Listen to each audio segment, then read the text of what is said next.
There is a wall around the most important place in the galaxy. It has held for 10,000 years. Every stone of it, every gun emplacement, every layered ring of defense that stands between the enemies of mankind and the broken God who sustains them, was conceived by a single mind. And that mind belonged to a man who was found, frozen and alone, drifting at the edge of a dying star. This is the story of the Imperial Fists, the 7th Legion, the Praetorians of Terra, the builders, the defenders, the ones who hold the line when there is no line left to hold. It is a story about walls, and about the men who become walls, and about what it costs to be the thing that everyone else stands behind. It begins on Inwit. Inwit was a world of ice, not the romantic ice of frozen poetry, but the killing ice of a planet whose sun had grown old and dim and could no longer warm the surface it had once nurtured. The light that reached Inwit was thin and grey and inadequate.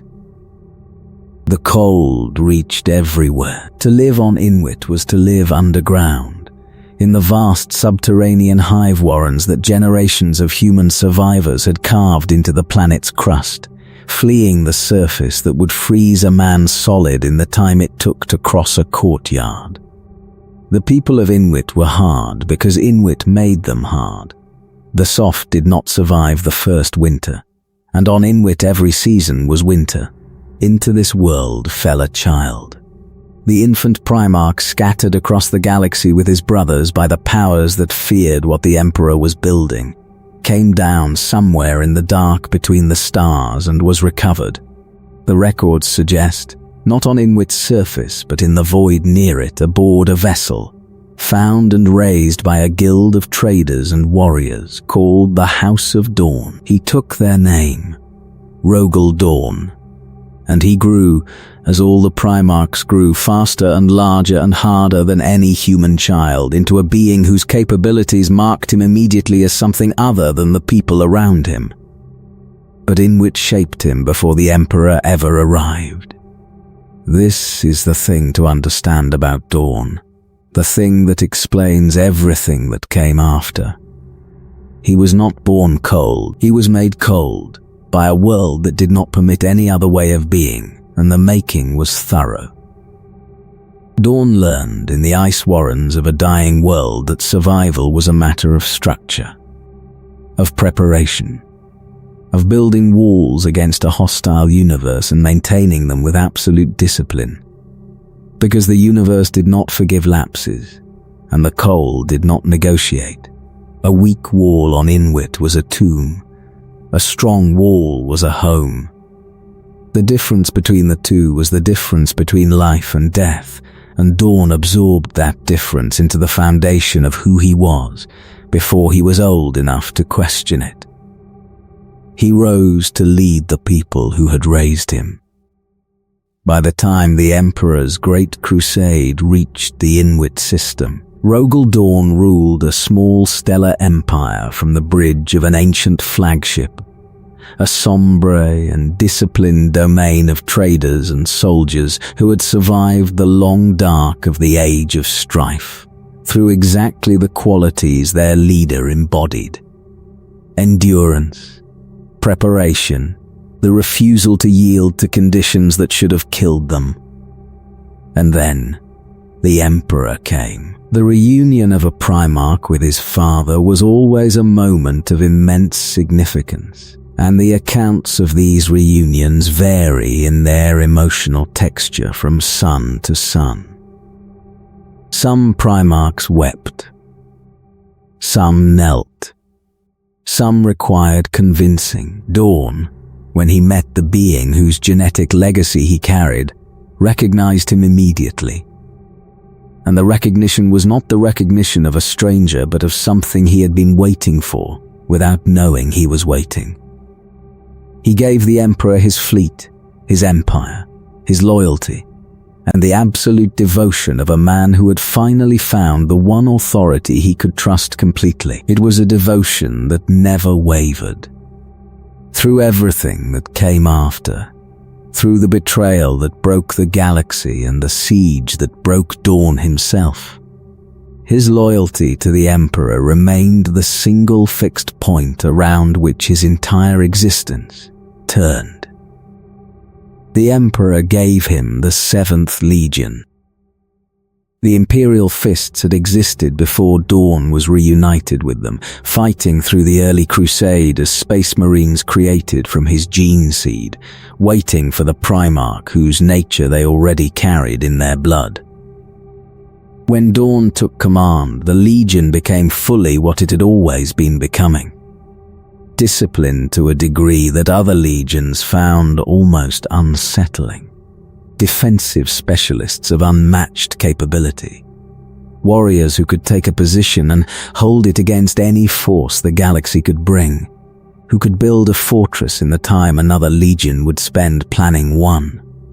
Who approached war not as a glorious pursuit but as a problem of engineering to be solved through preparation and endurance and the refusal to break. They were not loved the way some legions were loved. The White Scars had their wild charm, the Ultramarines their noble bearing, the Blood Angels their terrible beauty. The Imperial Fists had something else. They had reliability. When the Emperor needed something held, he sent the 7th. When he needed something built that had to last, he sent the 7th. When the situation was grim and the odds were impossible, and what was required was not brilliance but the absolute unbreakable refusal to give ground, he sent Rogal Dorn and his sons. And they did not give ground, because giving ground was the one thing they had been built and raised and disciplined never to do. Dorn understood fortification at a level no other being in the galaxy could match. Not as an abstract intellectual exercise, but as something deeper, something closer to the way a musician understands music or a poet understands language. He could look at a position and see instantly and completely how it could be defended and how it could be broken. He could see the angles of fire, the lines of approach, the points where a wall would fail under pressure, and the reinforcements that would prevent the failure. He thought in stone and steel and overlapping fields of fire. And he carried, beneath the discipline and the engineering genius, the same quality that Inwit had ground into him as a child. The conviction that the universe was hostile, that safety had to be built, and that the building had to be perfect because the universe did not forgive imperfection. The Emperor recognized what he had. And when the time came to entrust the defense of the most important structure in human history to one of his sons, the choice was not difficult. He gave the commission to Dorn. He gave him Terra. Return for a moment to the ice, because everything the Imperial Fists became was seeded there, on the dying world that made the man who made the Legion, and the ice deserves to be understood. Inwit's sun had failed, not died, not gone dark, but dimmed, aged into a feeble red thing that gave light without enough warmth, so that the world it had once nurtured froze slowly across the long centuries. The surface became a killing ground of ice and wind, where exposed flesh froze in minutes and the cold reached into everything. Humanity survived on Inwit the only way it could, by burrowing, by carving vast warrens into the planet's crust, by building enclosed worlds within the world where heat could be hoarded and life could persist in the dark beneath the frozen surface. It was a world that punished weakness absolutely. There was no margin on Inwit, no surplus, no room for error. A failed wall meant a breached warren, meant the cold pouring in meant death for everyone inside. A poorly managed resource meant starvation. A moment of carelessness meant the ice claimed you. The people of Inwit lived under a discipline imposed not by any law but by the planet itself. The iron logic of survival in a place that would kill you the instant you stopped working to stay alive. They became hard because softness was fatal. They became disciplined because indiscipline was fatal. They became, as a people, the living expression of the truth that the universe is hostile and survival must be earned through unceasing effort and perfect preparation. Into this world the infant Dawn was brought, recovered from the void and raised among the people of the House of Dawn, the guild of traders and warriors who plied the cold reaches of the Inwit system. He grew among them, faster and stronger than any natural child, and he absorbed the lessons of the ice as completely as any son of that frozen world. He learned that the wall must hold. He learned that preparation is survival. He learned that the universe gives nothing and forgives nothing, and that the only response is to build defenses strong enough to endure whatever the universe sends, and to maintain them with a discipline that never falters.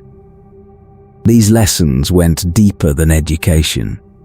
They became the foundation of Dawn's character, the bedrock beneath everything else he would become. When the Emperor found him and gave him a legion and the commission to fortify Terra, Dawn brought to those tasks the worldview that Inwit had carved into him before he was old enough to question it. He approached the defense of the Imperium's heart with the same absolute seriousness that an Inwit Warren master brought to the maintenance of the walls that held back the cold, because to Dawn they were the same task. The wall holds or everyone dies. There is no third option. There is no acceptable level of failure. The defense must be perfect, because the universe does not forgive imperfection. And Dawn had learned that lesson in a school that killed the students who failed it. This is why Dawn could not forgive himself for the breaching of Terra's walls. By the standard of Inwit, a breached wall was a total failure, a death sentence for everyone it was meant to protect. It did not matter that the walls had held long enough, that the defense had bought the time the Emperor needed, that the Imperium had survived. The wall had been breached, and on Inwit a breached wall meant death, and Dawn could not unlearn the lesson that the ice had taught him. He judged himself by the standard of a dying world, and by that standard he had failed, and the failure was unforgivable. And this is why the Imperial Fists became what they became. Dawn passed to his legion the worldview of Inwit, the absolute conviction that the wall must hold, and that failure is death, and that the only response to a hostile universe is perfect preparation and unceasing discipline. The legion absorbed it as Dawn had absorbed it, made it the foundation of their character, became the living expression of the truth that a frozen world had carved into a child who would grow up to build the greatest fortress in the galaxy. The ice of Inwit is in every Imperial Fist who ever lived. It is in the discipline, the endurance, the refusal to yield, the conviction that the wall must hold no matter the cost. Dawn carried Inwit out of the dark and into the Legion, and the Legion has carried it ever since, across 10,000 years and a galaxy of war. The cold logic of a dying world made into the unbreakable will of the Emperor's most steadfast defenders. There is a grim poetry in it. The Imperial Fists defend the warmth of the Imperium, the light of the Astronomicon, the dream of humanity united and safe. And they defend it with the hardness that a world of cold and death gave their Primarch. They protect the warmth because they understand the cold, because their founder was forged in it, because they know in their gene seed what it means when the wall fails and the cold pours in and everyone behind the wall dies. They have stood against that cold for 10,000 years, on Terra and across the galaxy, holding the wall, keeping the warmth alive behind it, refusing to let the darkness in. It is the work of Inwit, written across the stars. The wall must hold, the cold must be kept out. The people behind the wall must be protected, whatever it costs the warriors who hold it. That is the meaning of the Imperial Fists, carried from a dying world into the heart of the Imperium. And it has not changed in 10,000 years. Because the truth of it has not changed. Because the universe is still hostile and the wall must still hold and the sons of dawn are still the ones who hold it. Before Terra there was the Crusade. 2 centuries of it. The great reconquest of the galaxy that the Emperor had launched to bring the scattered worlds of humanity back into a single dominion. The Imperial Fists fought through all of it, and the way they fought tells you who they were. Other legions sought the decisive battle, the glorious assault, the moment of triumph that would enter the histories and be remembered. The Imperial Fists sought the position that could not be taken. They were the legion you wanted at your back when the campaign turned against you, the ones who would dig in and hold while everyone else regrouped, who would absorb the worst the enemy could deliver and remain standing when the dust cleared. They earned a reputation across the Crusade as the Unbreakable Legion, and the reputation was accurate, and it was also a kind of trap. Because a legion known for doing the hardest and least glamorous work tends to be given the hardest and least glamorous work again and again, until the work becomes the whole of what the legion is. Dorn did not complain about this. Complaint was not in his nature. He did the work because the work needed doing and because he was the best in the galaxy at doing it. And he took a grim satisfaction in being the one his father could rely on for the tasks that could not be entrusted to lesser hands. But the pattern had consequences. It shaped how the other Primarchs saw the Seventh, and it shaped in particular the relationship between Dorn and the one brother who should have been his closest ally and became instead his bitterest rival, Perturabo, the Primarch of the Iron Warriors, the other master of siege and fortification in the Emperor's family of sons. The two of them were, in their capabilities, almost mirror images. Both understood walls. Both understood the breaking of walls. Both led legions that specialized in the grinding, unglamorous, essential work of siege warfare. The work that won wars without winning glory. They should have understood each other. They should have been brothers in the truest sense. Two minds that thought alike, facing the same problems and finding the same solutions. Instead, they became something closer to enemies long before the heresy gave them a reason to fight. The difference between them was not capability, it was temperament. Dorn built to protect, Perturabo built to prove. Dorn fortified Terra because Terra needed defending and he was the one who could defend it. Perturabo wanted, beneath everything, to be recognized, to have his genius acknowledged, to receive from the Emperor and his brothers the respect that he felt his work deserved and never quite received. When the commission to fortify Terra went to Dorn, Perturabo took it as a wound, one more entry in the long ledger of slights he believed the galaxy had dealt him. And Dorn, who did not understand the wound because his own psychology did not contain that particular hunger, could not heal what he could not comprehend, they argued. Famously, repeatedly about the nature of their shared craft. Perturabo accused Dorn's fortifications of being flawed, and the accusations were sometimes technically valid, because Perturabo's eye for weakness was the keenest in the galaxy, and no design was perfect under his scrutiny.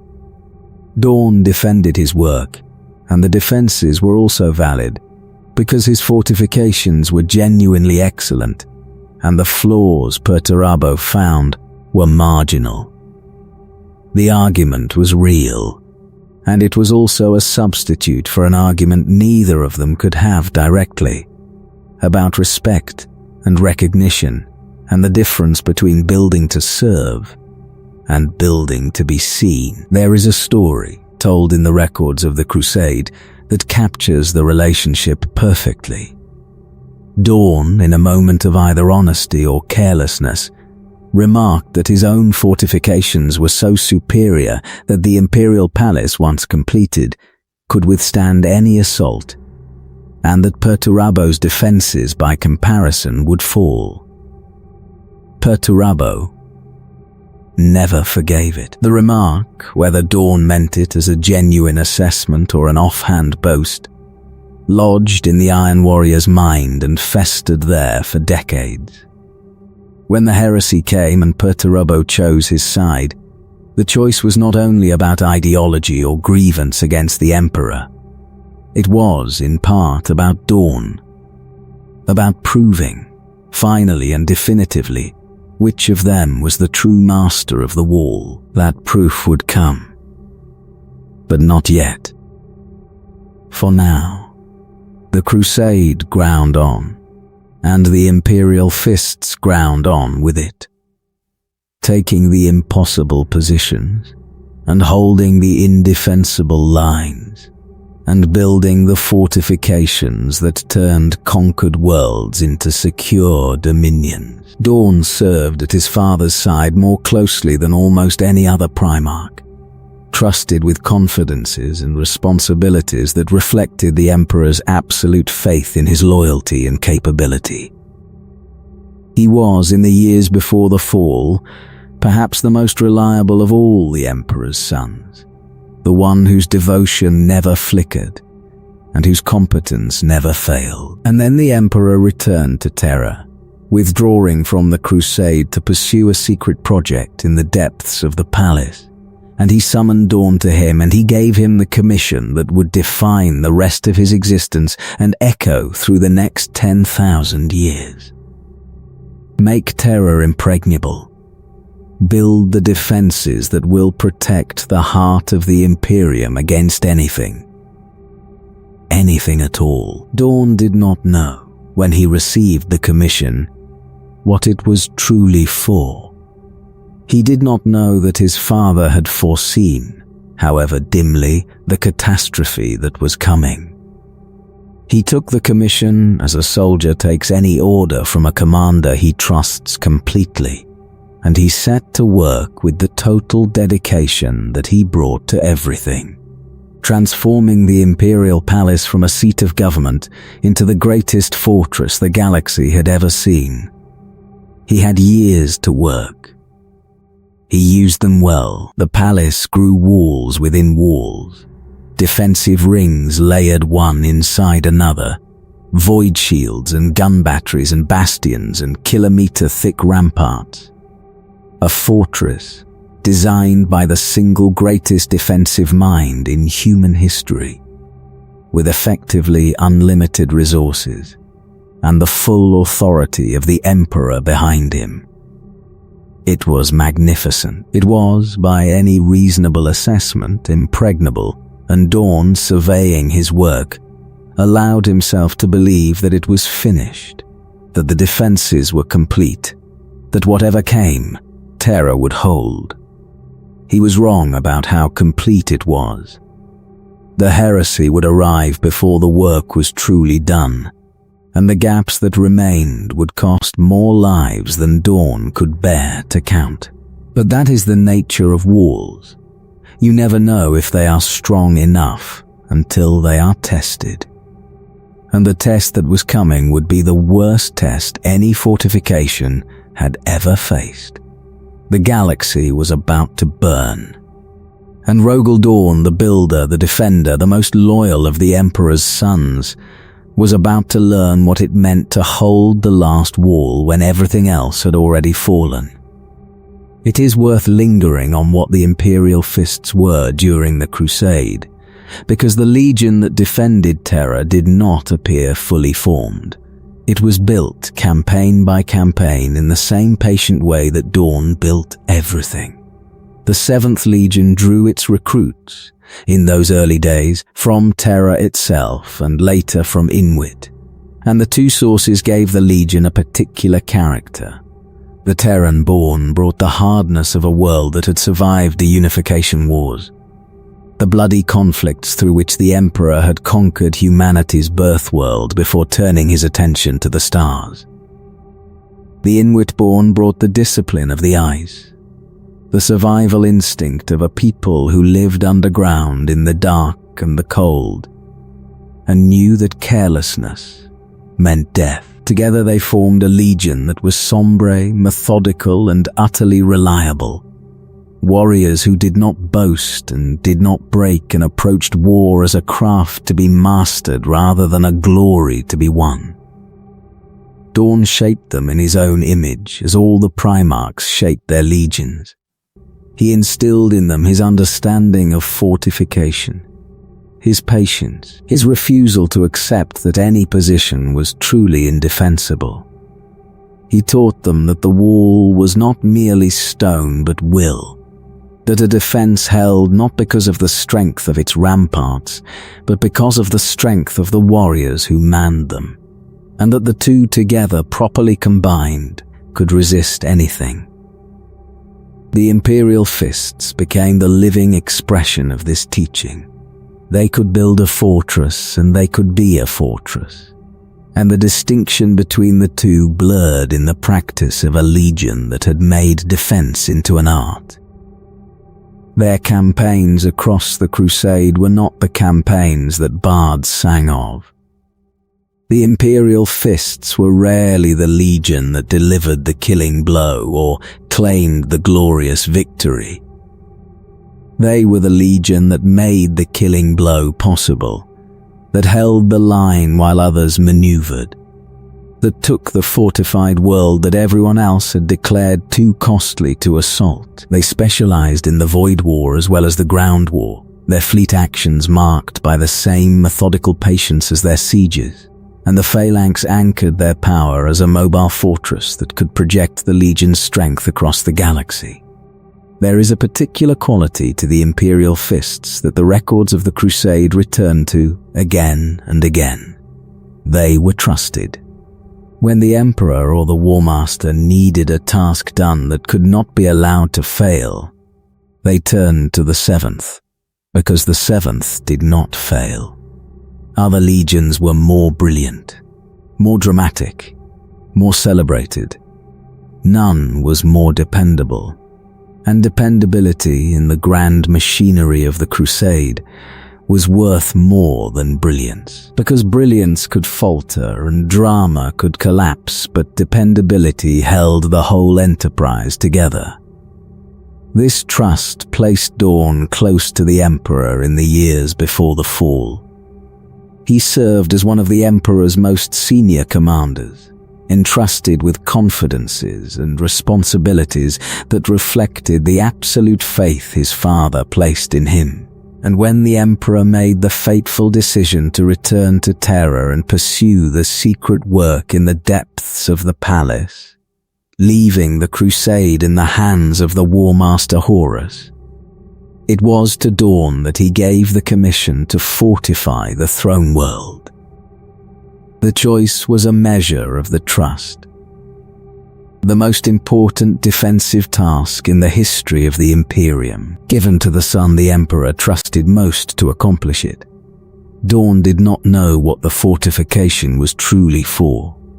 He suspected, perhaps, that his father foresaw some danger, but the Emperor did not share his deepest reasons, and Dorn did not ask.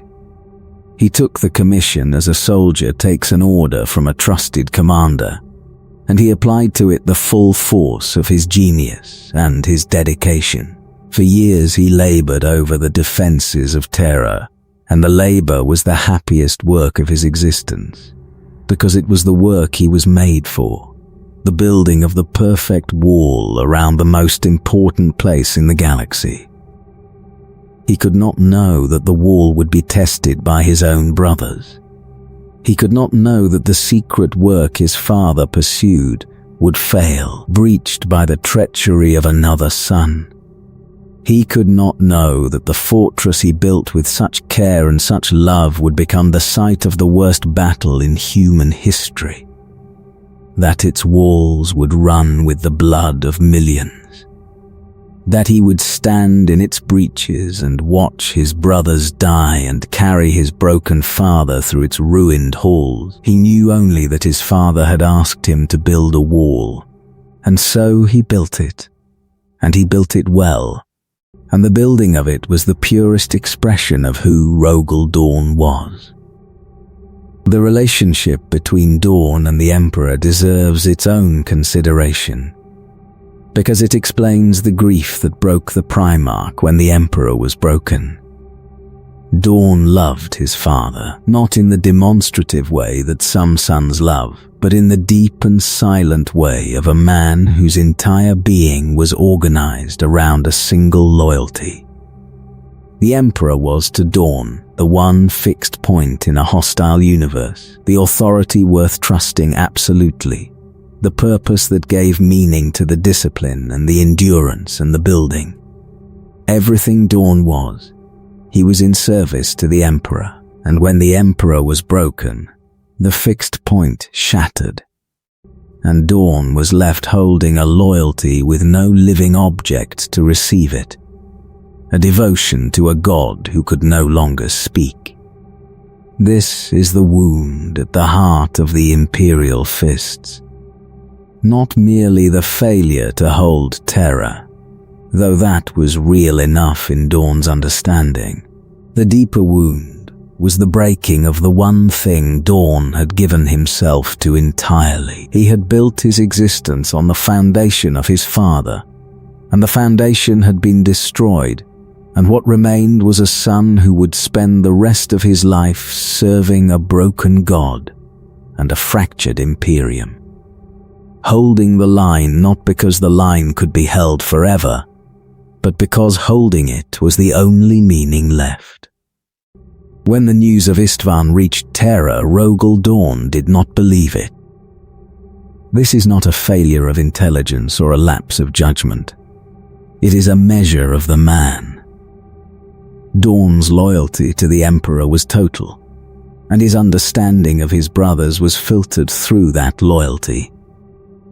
Horus was the War Master, the first among the Primarchs, the brother the Emperor had elevated above all others. The idea that Horus had turned, that he had murdered his own loyal sons on the black sands of Istvan III and then ambushed and slaughtered 3 legions at Istvan Phi was not simply unwelcome. It was, to Dorn, almost inconceivable. The bonds of brotherhood and loyalty that held the Primarchs together were the foundation of his entire understanding of the Imperium. For Horus to have broken them was for the foundation itself to crack. The first confirmation came carried by a ship that should not have survived the journey. The frigate Eisenstein, fleeing the slaughter at Istvan with a handful of loyalists aboard who had seen the betrayal with their own eyes, crossed the warp in a desperate, half-mad voyage and reached the Sol system carrying the truth. Dorn received the survivors. He heard their account, and the part of him that did not want to believe warred with the part of him that was, before anything else, a soldier who assessed threats honestly. He chose to believe, and having chosen, he acted with the speed and decision that the situation demanded, even as the grief of it settled into him like cold into bone. But the believing cost him. There is an account, and it has the ring of truth, that Dorn's first instinct on hearing the news was not strategic but personal. That the betrayal struck him as a wound to the family he had given his loyalty to, and that the wound never fully healed. Dorn had loved his brothers, in the restrained and undemonstrative way that was the only way he knew how to love. The discovery that some of them had become monsters, that the brotherhood he had believed in was a thing that could be broken, marked him. He became harder after Istvan. Grimmer, the grim discipline that had always defined him deepened into something closer to grimness for its own sake. A permanent shadow that the rest of his existence would carry. And then Horus tried to kill him with a lie. The Iron Warriors and the Imperial Fists had been operating together in the early Crusade campaigns, and a portion of Dorn's fleet, including ships under his own command, had been deployed to the Fall system on operations that predated the heresy. When the betrayal became known, Horus moved to eliminate the Imperial Fists' fleet at Fall before it could return to reinforce Terra. He sent Perturabo. The Battle of Fall was the first major fleet engagement between loyalist and traitor forces in the heresy, and it was a vicious, grinding affair fought in the cold dark of a remote system. The Iron Warriors outnumbered the Imperial Fists significantly. Perturabo had every advantage of preparation and position. And yet the Imperial Fists, commanded in Dorn's absence by his captains, fought with the unbreakable tenacity that defined them, holding against superior numbers, inflicting losses that the traitor commander had not anticipated, refusing to break even as the engagement turned against them. Dorn on Terra received word of the battle and faced an agonizing choice. His instinct, the instinct of a brother and a warrior, was to take the entire Imperial Fists fleet and ride to Fall, to reinforce his sons and crush Perturabo and answer betrayal with steel. He very nearly did.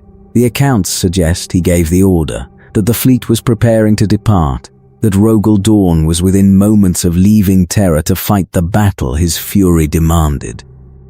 And then he stopped. Because he understood, in the cold and disciplined part of his mind that never fully surrendered to emotion, what the battle at Fall actually was. It was bait. Horus did not care about destroying a fragment of the Imperial Fists' fleet in a remote system. Horus wanted Dorn to leave Terra. He wanted the greatest defensive mind in the galaxy drawn away from the fortress that Mind was building, so that when the true assault came, the walls would stand without their architect. Fall was a hook, and the prize on the line was Terra itself. Dorn did not take the bait. He recalled the order. He left his sons at Fall to their fate and turned his attention back to the walls. And the decision cost him, because some of those sons died in a battle their Primarch had chosen not to join. But it was the correct decision. It was the decision of a commander who understood that his duty was not to his own grief or his own honor, but to the survival of the Imperium, and that the survival of the Imperium depended on Terra holding, and that Terra holding depended on him. This is the burden of the Imperial Fists, distilled into a single moment. To hold the wall means to make choices that break the heart. It means leaving the battle you want to fight in order to prepare for the battle you must fight. It means absorbing loss after loss without the release of action, because action would compromise the defense, and the defense is everything. Dorn returned to the work. And now the work took on a desperate urgency, because the truth of the heresy was undeniable and the scale of it was becoming clear. Half the legions had turned. Horus commanded a force large enough to challenge the Emperor directly, and the trajectory of the traitor advance, slow at first and then gathering terrible momentum, pointed at one destination: Terra, The palace was not finished. Dorn drove his legion and the countless laborers and artisans and mechanicus adepts at his command to complete what could be completed in the time that remained. And the time was running out faster than the work could be done. Defenses that should have taken decades were compressed into the years and then the months that the traitor advance allowed. Dorn slept little. He was everywhere, inspecting every wall, calculating every angle, anticipating every avenue of assault that Horus might attempt. He knew the enemy was coming. He knew, roughly, what the enemy would bring. And he knew that the fortress, however magnificent, contained flaws that he had not had time to correct. Weak points that a mind as keen as Perturabo's would find and exploit. He did what he could. He built what he could build. And he waited, with the grim patience of a man who has done everything in his power and knows it may not be enough, for the storm to break over the heart of the Imperium. It broke. To understand the depth of what passed between Dorn and Perturabo, you have to understand that they were, in a sense, the only two beings in the galaxy who could truly understand each other, and that this shared understanding became the source of their mutual injury rather than a bridge between them. Every other Primarch looked at siege warfare and saw a grim necessity, the unglamorous work that had to be done before the glory could be claimed. Dorn and Perturabo looked at it and saw their art, the highest expression of their genius, the work they had been made for. They alone, among 20 extraordinary brothers, shared the particular vision that made walls and the breaking of walls into something closer to a calling than a duty. They should have been allies in the truest sense. Two masters of a craft that no one else valued as they valued it, each able to push the other to greater heights through the only rivalry that could have meaning between true peers. But the galaxy did not value them equally, and that inequality poisoned everything. Dorn received the Emperor's trust, the commission to fortify Terra, the position close to his father's side. Perturabo received the grinding campaigns, the garrison duties, the sense that his genius was being spent on tasks beneath it while his brother was celebrated. Perturabo kept a ledger, in his mind and perhaps in fact, of every slight, every campaign where the Iron Warriors were spent like ammunition while other legions claimed the glory. And the greatest entry in that ledger was Dorn, who had everything Perturabo wanted, and seemed not even to understand that there was anything to want. That was the cruelest part. From Perturabo's perspective, Dorn did not gloat. Dorn did not deliberately diminish his brother. Dorn simply did his work and received the recognition that work earned, and he did not understand the hunger for acknowledgement that consumed Perturabo, because his own psychology did not contain it. Dorn built to serve. The recognition was incidental. Perturabo built to be seen, and the lack of recognition was a wound, and Dorn's failure to even comprehend the wound made it worse, because it meant that the brother who had everything could not be made to understand what he had that Perturabo lacked. When the comment came, the boast about the superiority of Dorn's fortifications, it landed in Perturabo like a blade. Whether Dorn meant it cruelly or simply spoke an assessment he believed to be true hardly mattered. To Perturabo, it was confirmation of everything. Proof that his brother considered him the lesser, validation of the grievance that had been building across decades. The remark festered, and when the heresy came and Perturabo had to choose his side, the choice was shaped, in part, by the desire to finally prove Dorn wrong, to demonstrate beyond argument which of them was the true master of the wall, So the Battle of Fall, when it came, was never only a strategic engagement. It was the first move in a personal war between two brothers who understood each other too well. Perturabo was sent to destroy the Imperial Fists' fleet, yes, but he was also in his own mind, beginning the proof he had waited decades to deliver. And Dorn, recalling the order to ride to Fall's relief, understood at some level that he was refusing to take his brother's bait, that the battle was a hook designed to play upon exactly the pride and the loyalty that Perturabo knew Dorn possessed. The two of them knew each other's minds. That was the tragedy and the terror of their rivalry. When Perturabo built the iron cage, he built it knowing exactly how Dorn would respond, knowing that the challenge would be irresistible, knowing that Dorn's pride and grief and unbreakable stubbornness would pull him into the trap. And when Dorn entered the cage, some part of him knew it was a trap, knew that Perturabo had designed it to exploit precisely the qualities that made Dorn who he was, and entered anyway, because to refuse would be to concede, and conceding to Perturabo was the one thing Dorn could not do.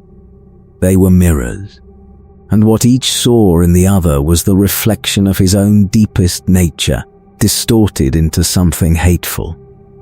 Dorn saw in Perturabo the bitter resentment that his own discipline forbade, the self-pity that his own code despised.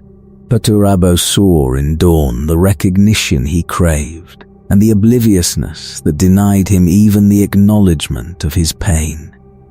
Neither could become the other. Neither could understand the other across the gulf that their different natures had opened. And so they fought, in the Crusade and in the Heresy and in the long aftermath. Two masters of the same art locked in a rivalry that neither could win and neither could abandon. It echoes still. In Darnath Lysander hunting the Iron Warriors across the galaxy.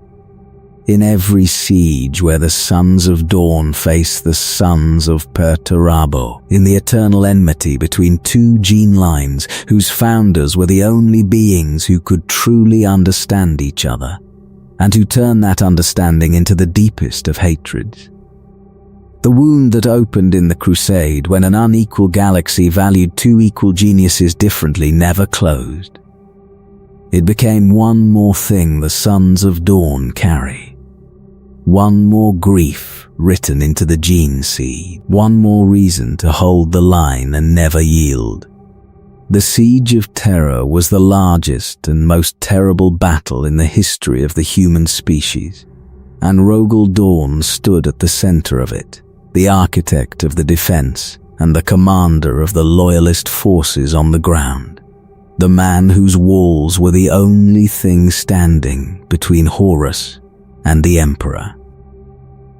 The traitor fleet arrived in the Sol system in numbers that defied comprehension. The War Master had spent 7 years gathering his strength, turning legions and corrupting worlds and building the largest war host the galaxy had ever assembled. And now, he brought all of it to bear against Terra. The void around the planet became a graveyard of ships as the Loyalist fleet fought to delay the inevitable landing. And the Loyalist fleet lost, because nothing could have won against what Horus brought, and the traitor armies descended onto the surface of humanity's birth world. Dorn had prepared for this. The palace was as ready as he could make it. The walls were manned. The guns were loaded. The defensive rings were garrisoned by the greatest concentration of military force ever assembled in one place. Space Marines of 12 loyal legions, the Imperial Fists chief among them, countless millions of the Imperial army, Titans of the Collegia Titanica, the Adeptus Custodes, the Emperor's own guardians, the Sisters of Silence. Every weapon the Imperium could bring to the defense of its heart was present, and Dorn commanded them all, coordinating a defense of staggering complexity with the cold clarity that was his greatest gift. The siege began with bombardment. The traitors rained fire from orbit, and the void shields of the palace held against it. And the duel between the orbital guns and the planetary defenses went on for days that bled into weeks. Then the landings. Then the assault on the outer walls. And from the first moment of contact, the siege became a thing of horror beyond anything even the veterans of the Crusade had witnessed. Because Horus had not brought only space marines. He had brought daemons, the corruption of chaos, unleashed without restraint, poured onto the surface of Terra alongside the traitor legions. And the defenders found themselves fighting not only their fallen brothers, but the things from beyond the veil that the fallen brothers had allied with. The sky turned colors that the sky should not turn. The warp pressed against reality until reality began to give. Men died and rose again wrong. The siege was not merely a military engagement. It was an assault on the fundamental order of the world, and the defenders held against it through courage and discipline and the walls that Dorn had built. The walls held for a time, and then they began to fall. Perturabo had come with the traitor host, and Perturabo did exactly what Dorn had feared he would do. He found the flaws. He read the fortress that his rival had built, and he identified the weak points with the keen and merciless eye that no other being in the galaxy possessed. And he directed the traitor assault at exactly those points. And the walls that Dorn had not had time to perfect began to crack under the pressure. The two masters of the siege faced each other at last. Not in single combat, but in the language they both spoke most fluently, the language of fortification and assault. And Perturabo had the advantage that he was attacking and Dorn was defending, and a defender can only ever react to what the attacker chooses to do. Breaches opened in the outer walls. The traitors poured through them, and the siege descended into the close and bloody horror of fighting through the rubble of the greatest fortress ever built, room by room, rampart by rampart, the defenders falling back from one defensive line to the next as the traitor advance ground forward over mountains of the dead. Dorn was everywhere. The accounts of the siege place him at every critical point, fighting in the breaches, rallying the defenders, holding lines that should not have been holdable through the sheer force of his presence and his refusal to yield. He was a Primarch, and a Primarch in battle was a force that ordinary warriors could barely comprehend.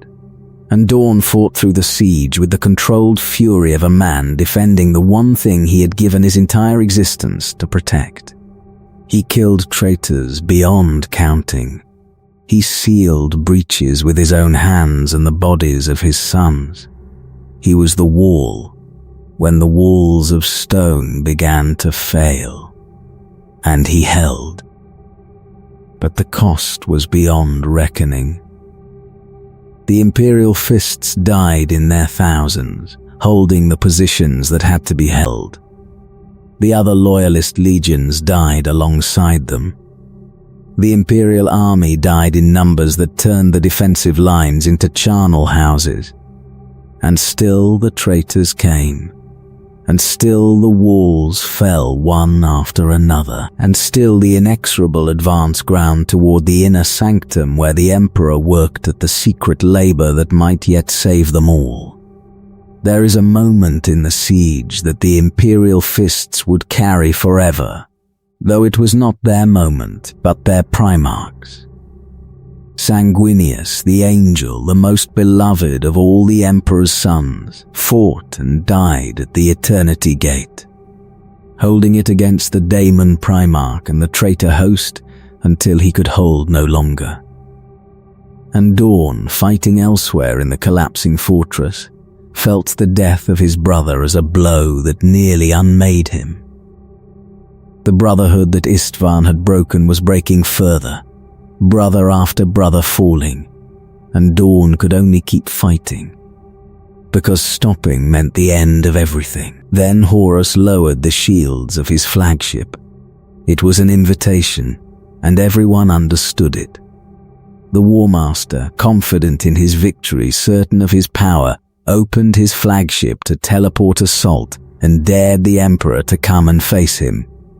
And the Emperor accepted, because there was no other choice. Because Horus had grown so powerful that he could not be defeated by any lesser hand, and because the alternative was to let the siege grind on until Terra fell. Dorn was with the Emperor when the decision was made. He begged, the accounts suggest, to be part of the teleport assault, to stand at his father's side for the final confrontation. The Emperor took Sanguinius, already marked for death, and a force of his finest warriors, and Dorn was sent with a separate force, and they teleported into the bowels of the traitor flagship to fight their way to the War Master. What happened in the heart of Horus's flagship is told elsewhere, and it is the Emperor's story and Sanguinius's story more than it is Dorn's. The angel died. The Emperor and the War Master fought their final duel, and the Emperor won, and was broken in the winning, his body destroyed and his spirit barely clinging to the wreckage, the price of victory so high that it was almost indistinguishable from defeat. Dorn found him, fighting through the flagship in the chaos of Horus's death and the collapse of the traitor assault. Rogal Dorn reached the chamber where his father lay, and he found the Emperor broken almost beyond recognition, the greatest being in the galaxy reduced to ruined flesh, barely holding to life.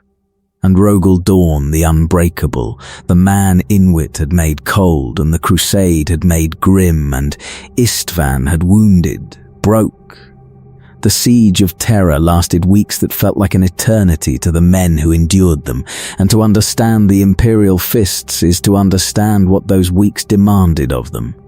Dorn had divided the defense into zones, layered rings of fortification radiating outward from the Imperial Palace at the center. The outer defenses were meant to bleed the traitors, to slow their advance and exact a price for every meter of ground. The inner defenses were the true bastions, the walls that could not be allowed to fall, the final lines before the Sanctum Imperialis where the Emperor labored. Dorn knew, with the cold clarity of a man who understood fortification better than anyone alive, that the outer rings would fall. They were designed to fall slowly, to make the traitors pay, but to fall. The question was whether the inner rings would hold long enough. The traitors came in waves that defied comprehension, wave after wave of corrupted space marines, of mortal soldiers driven mad by the warp, of daemon engines and possessed war machines and the things that crawled out of the immaterium when reality grew thin. The defenders met them at the walls and died holding them, and were replaced, and the replacements died, and still the traitors came. The accounts of the siege describe fighting so continuous that warriors fought until they dropped from exhaustion, were dragged back to rest, and returned to the walls before their wounds had healed. There was no respite. There was only the wall and the enemy, and the choice between holding and dying, which for the Imperial Fists was not really a choice at all. Sigismund fought through all of it. The first captain of the Imperial Fists, named by Dorn as the Emperor's champion, ranged across the defense wherever the fighting was thickest, his blade cutting down traitor champions and daemon things and anything that came within his reach. He became a legend in those weeks, a figure of terror to the traitors, and of hope to the defenders. The warrior who seemed unkillable, who appeared at the breaking points and turned them, who embodied in his single person the unbreakable will of the legion he served. The traitors learned to fear the black-armored champion with the terrible blade, and the defenders learned to take heart when they saw him, and Sigismund fought on, tireless, through the worst of it. The walls were breached. This was inevitable, and Dorn had known it would happen, but knowing did not lessen the horror of it. Perturabo's siegecraft found the weak points, and the traitor artillery hammered them, and the walls that Dorn had not had time to perfect gave way. The traitors poured through the breaches, and the fighting moved from the ramparts into the fortress itself, into the halls and the chambers and the corridors of the Imperial Palace, a close and bloody nightmare of room-to-room combat where the defenders fell back from one position to the next, contesting every meter, dying to buy time. Dorn fought in the breaches. A Primarch in battle was a force beyond the comprehension of ordinary warriors, and Dorn waded into the worst of the fighting, sealing breaches with his own strength and the bodies of the enemy, holding positions that should not have been holdable, his presence alone worth a company of lesser warriors. He did not spare himself. He had built the walls, and the walls were failing, and he threw himself into the failure with the desperate energy of a man trying to hold back the tide with his bare hands. And where Dorn stood, the line held, because the line could not do otherwise with the Primarch standing upon it. The most terrible and the most extraordinary moment of the siege came at the Eternity Gate, and it was not Dorn who defined it, but another. Angron, the Daemon Primarch, the World Eater made daemonic, had been unleashed upon the battlefield by Horus, a force of destruction so concentrated that his presence alone threatened to break the entire defense. He fell upon the Eternity Gate with the fury of a being who had given himself entirely to slaughter, and the loyalists died around him by the hundreds. And there, above the gate, Sanguinius met him. The angel, the most beloved of all the Emperor's sons, faced the most monstrous of the traitors, and what followed was not a defensive action. Sanguinius reached into the Daemon Primarch, seized the butcher's nails that had driven Angron to his ruination, and tore them free. Angron's skull burst. The Daemon Primarch was banished screaming back into the warp. The traitor advance at the Eternity Gate shattered. The gate sealed. Sanguinius had won. He stood at the gate, bleeding from wounds that would have killed any ordinary warrior, spent in ways that had nothing to do with the cuts and bruises of the fight, knowing with the prophetic clarity that had always been part of him what was still to come. The holding of the Eternity Gate became one of the great legends of the siege. But Sanguinius did not die there. The worst was still ahead. Dorn felt the weight of it across the whole defense. Sanguinius had bought time at the gate that nothing else could have bought, and the defense held elsewhere because of the space it created. The two Primarchs, the Builder and the Angel, anchored the battle between them, and the defenders took heart and fought on. But the cost mounted, and the traitors kept coming, and slowly, inexorably, the assault ground toward the inner sanctum, toward the Emperor, toward the final confrontation that everyone could feel approaching. And then Horus lowered the shields of his flagship, and the siege entered its final and most terrible phase. Sanguinius, freshly summoned to the Emperor's side, was told what had to happen next. Hours after sealing the Eternity Gate, still bleeding from the wounds Angron had given him, he teleported into the vengeful spirit alongside the Emperor. The fates of both of them, and of Horus, were decided in the bowels of the traitor flagship, while Dorn fought his own way through to reach his father. The Imperial Fists held the palace while their Primarch broke through the flagship.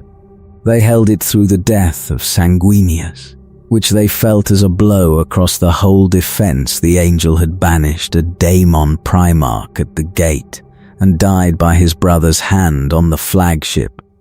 And even that magnificent achievement was not enough to spare him. They held until the moment when Horus died, and the traitor assault, suddenly leaderless and broken, began to collapse. They had held.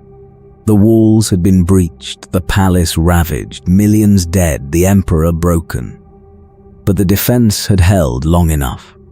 The siege was over, and Terra had survived, and the Imperium endured. And it endured because the Sons of Dawn and all the loyalists had refused to break when breaking would have meant the end of everything.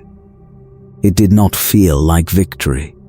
It felt like the bare and bloody survival that it was. But survival was enough, because survival was all that had been possible, and the Imperial Fists had delivered it at a cost that would mark them forever. He carried the Emperor's body back to the palace himself. He would let no one else touch his father.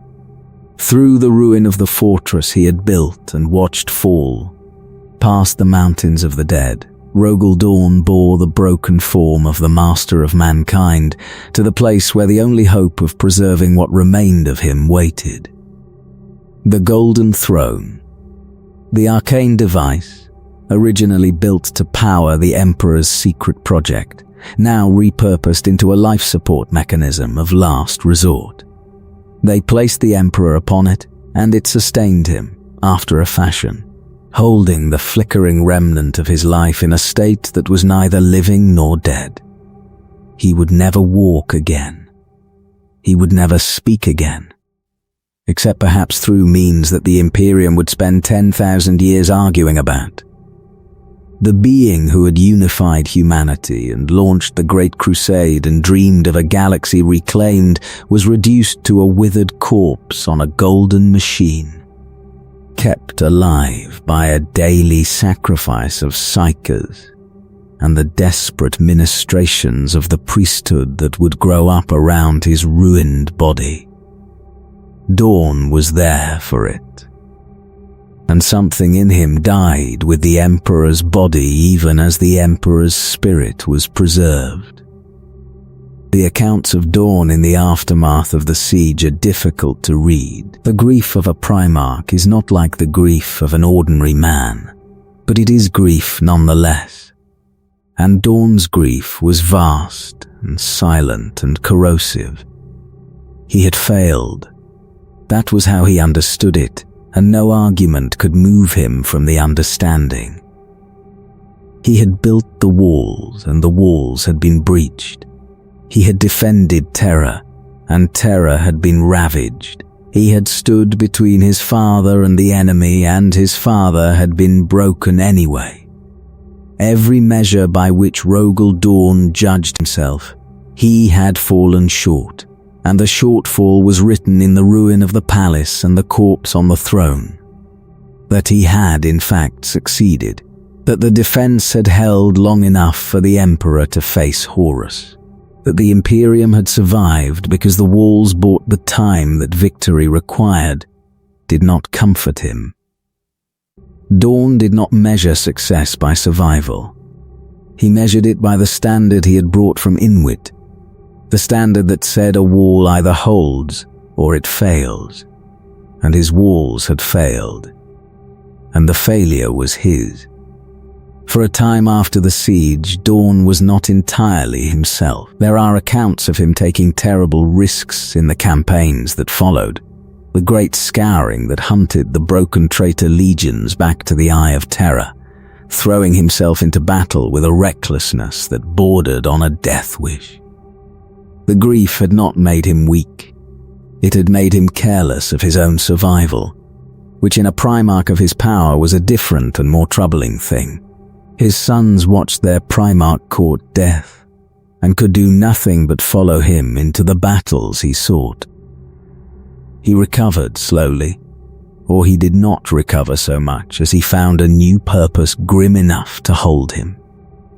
The Imperium had survived, and the Imperium had to be rebuilt, and the question of how to rebuild it became the great argument of the age.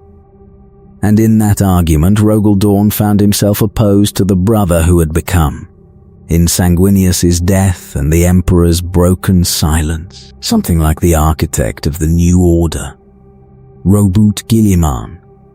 Guilliman had survived the heresy with his legion and his faculties intact, and in the shattered aftermath he set about the reconstruction of the Imperium with the administrative genius that was his particular gift. And the centerpiece of his reconstruction was a document, a vast and comprehensive treatise on the organization and conduct of the Space Marines, intended to ensure that the catastrophe of the heresy could never happen again. The Codex Astartes. The core of the Codex was a single radical proposal. The legions would be broken up, the vast military formations that the Primarchs had commanded, tens of thousands of Space Marines under a single leader, had proven too dangerous, too capable of devastation when turned against the Imperium they were meant to protect. Horus had commanded such a force. So had every traitor Primarch. The lesson Guilliman drew from the heresy was that no one ever again should hold that much power in a single pair of hands. The legions would be divided into chapters of 1,000 Space Marines each, scattered and independent, never again able to threaten the Imperium as the traitor legions had. Dorn refused. His refusal was absolute, and it was rooted in everything he was. To Dorn, the Codex was a betrayal of the legions, an admission of weakness, a dismantling of the brotherhood that the Emperor had built. The legions had not failed, individuals had failed, traitors had failed, but the Legion as an institution was the Emperor's creation, and Dorn would not be the one to tear it apart. He had given everything to the Imperium and watched his father broken and his brothers fall, and now he was being asked to destroy the one thing that remained intact, the Legion itself, and he would not do it. The argument did not resolve. That is the honest account of it. Dorn dug in, as Dorn always dug in, and held his position against Guilliman's reforms with the same unbreakable stubbornness he had brought to every wall he ever defended. Guilliman did not relent. For a time it seemed that the Imperium, having barely survived the treachery of half its Primarchs, might tear itself apart over the disposition of the loyal ones. And then Dorn heard that Perturabo had built something on Sebastus IV. Not a proposal, not a gesture toward any resolution, a trap. Dressed in stone and steel and overlapping fields of fire, but a trap, and every part of it calculated to speak directly to the one Primarch who could not resist it. Perturabo wanted Dorn to come. He had built something that was not a fortress so much as an invitation, and the invitation was written in exactly the language that Rogal Dorn could not ignore. He went, taking with him the Imperial Fists Legion, still unbroken, still whole, the one thing Guilliman said could never be wielded as a legion again. He took it to Sebastus IV, where Perturabo waited, and there, the rivalry that had simmered for 2 centuries reached its terrible conclusion. The years after the siege were the darkest of Dorn's existence, and the way he spent them reveals the depth of the wound he carried. The Great Scouring followed the heresy, the long and brutal campaign to hunt the traitor legions back into the Eye of Terra, to punish the worlds that had turned, to reclaim what could be reclaimed from the wreckage of the Civil War. The Loyalist Primarchs led it, and Dorn threw himself into it with an energy that his sons found troubling. Because it was not the energy of purpose, but the energy of a man seeking something at the edge of the battlefield that the battlefield might provide.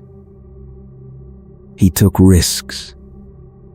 A Primarch was difficult to kill, but not impossible, and Dorn courted the impossible with a recklessness that bordered on the deliberate. He led boarding actions personally. He threw himself into the thickest fighting. He exposed himself to dangers that no commander of his importance should have accepted, and his warriors watched their Primarch behave as though his own survival were a matter of indifference to him, and they could do nothing but follow him into the dangers he sought and try to keep him alive despite himself. The grief drove him. He had failed, in his own understanding, at the only task that mattered. He had built the walls, and the walls had been breached. He had been given the defense of Terra, and Terra had been ravaged. He had stood between his father and the enemy, and his father had been broken anyway, reduced to a shell on a golden machine, the light of the Imperium guttering toward darkness. Every measure by which Dorn judged himself, he had fallen short, and a Primarch who falls short by his own merciless standards is a dangerous thing, because the standards do not permit forgiveness, and the failure does not permit rest. There is an account of Dorn in this period that captures the state he had fallen into. He had taken to wearing, set into his armor, fragments of the shattered defenses of Terra, pieces of the walls that had failed, carrying the evidence of his failure on his own body as a permanent reproach. He would not let himself forget. He would not let the wound heal.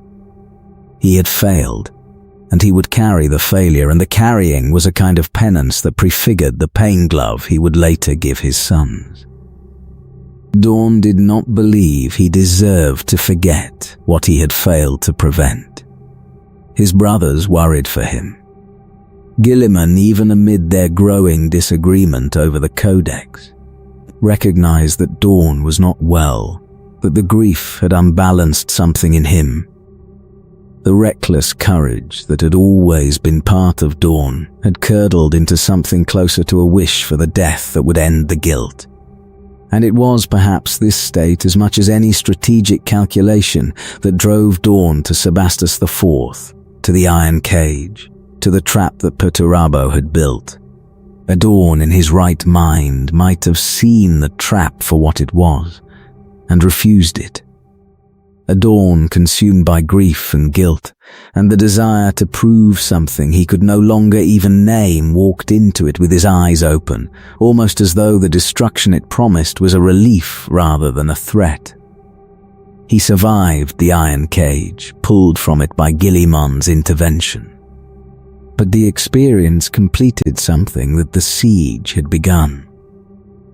Dorn emerged from Sebastus IV, having lost most of his legion to his own pride and grief, and the loss forced a reckoning. He could not go on as he had been.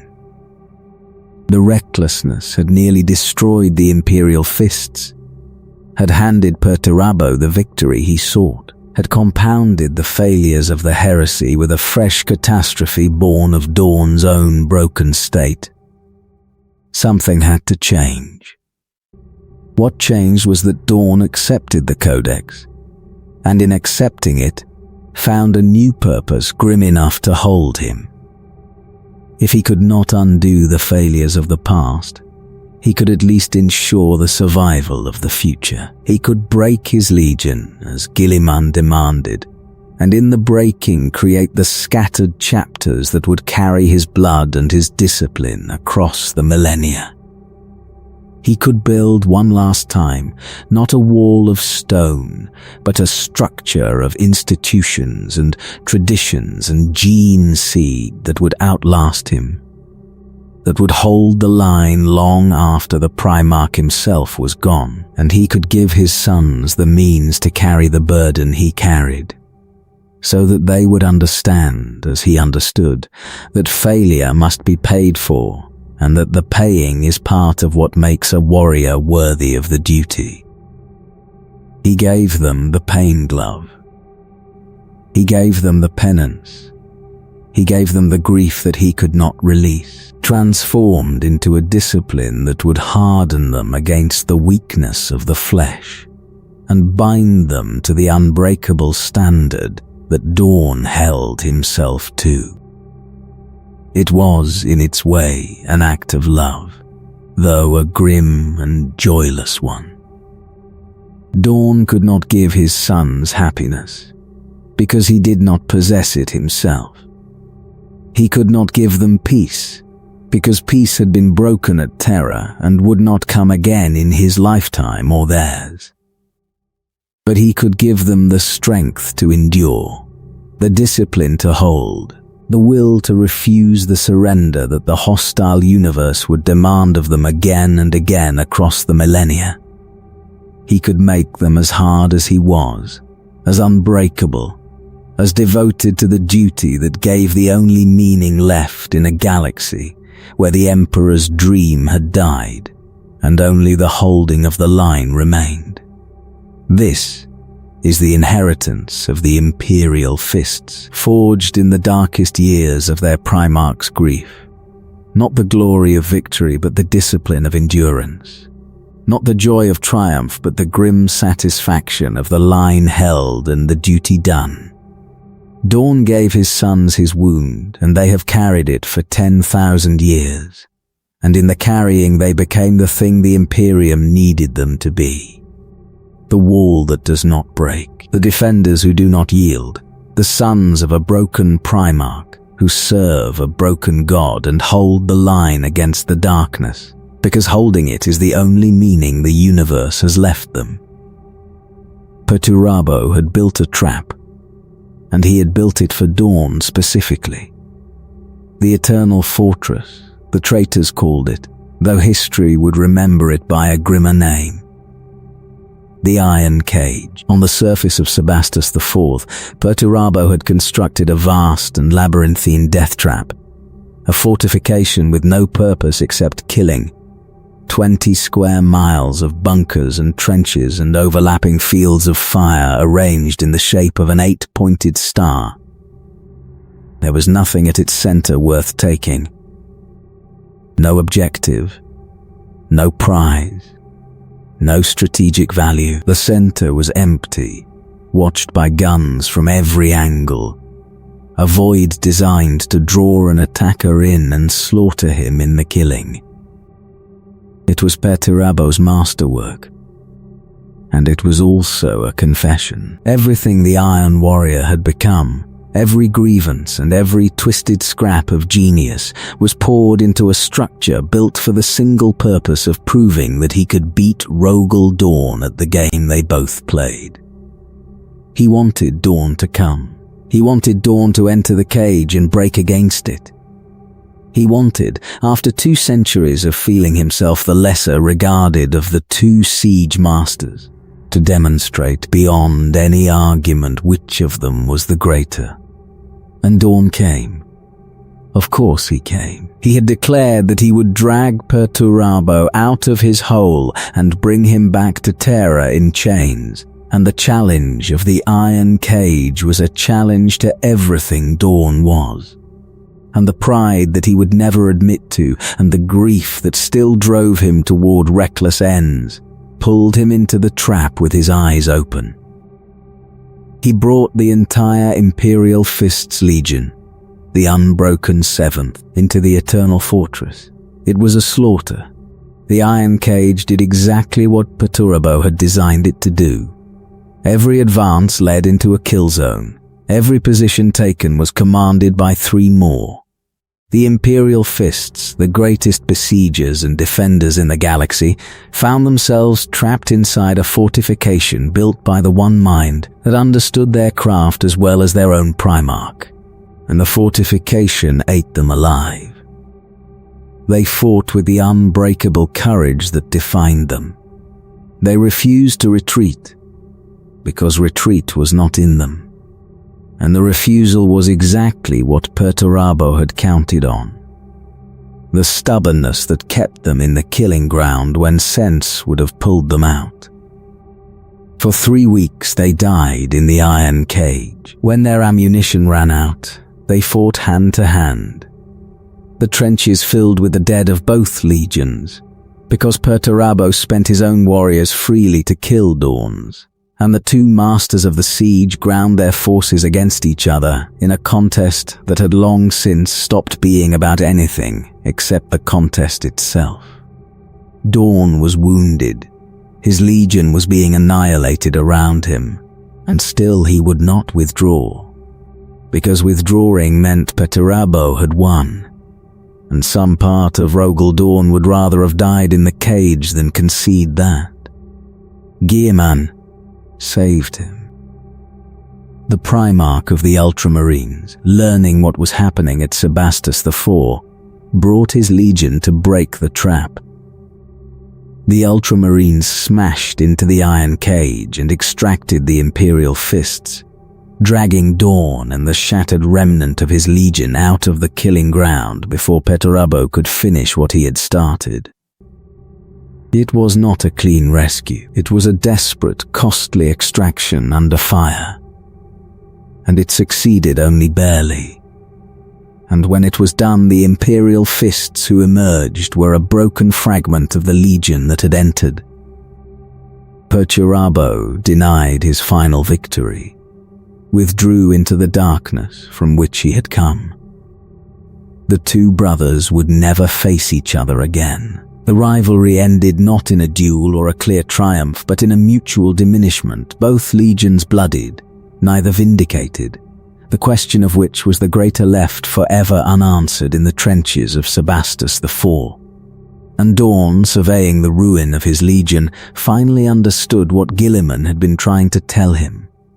The iron cage had nearly destroyed the Imperial Fists. One trap, one fortification, one moment of pride had cost the lives of more of his sons than entire campaigns of the Crusade. And it had done so precisely because the legion was unbroken. Because Dorn had committed the whole of it to a single battle, and a single mind could lead the whole of it into ruin.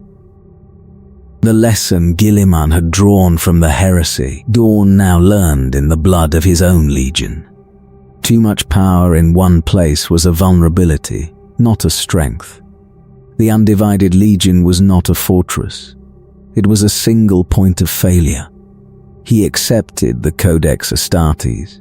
Whatever his pride had cost him at Sebastus IV, it had bought in the understanding that let him submit, and submit he did, fully and without further resistance.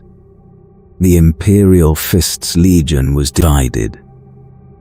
Laxi, all of them sons of Dorn, all of them carrying the same blood and the same burden.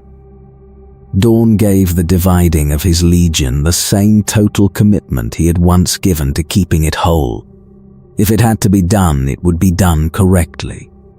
He oversaw the foundings, ensured the traditions were preserved, made certain that whatever the Codex demanded, the essence of what the Imperial Fists were would survive the breaking. The gene seed of Rogal Dorn would endure. The discipline, the defensive genius, the unbreakable refusal to yield, all of it would pass to the chapters that descended from the seventh, and through them it would last as long as the Imperium itself. But Dorn carried something else from the iron cage, something that the breaking of the legion did not heal. The grief of the heresy had never truly left him, and the slaughter at Sebastus IV had deepened it. And there grew in Rogal Dorn a hunger for penance that would shape the Imperial Fists for the rest of their existence. He could not forgive himself, for Terra, for the Emperor, for the sons he had led into the iron cage, for every failure real and imagined that he carried. And because he could not forgive himself, he sought to share the weight of his failure with his sons, to bind them to the discipline of suffering, to make penance itself a part of what it meant to be an Imperial Fist. He gave them the Pain Glove. The Pain Glove is one of the strangest and most revealing traditions in all the Adeptus Astartes, and it tells you everything about what the Heresy did to Rogal Dorn. It is a full-body sheath, a device that envelops a space marine and stimulates every pain receptor in his body without causing any actual physical damage. The agony it produces is total, and is also somehow purifying, or so the Imperial Fists understand it.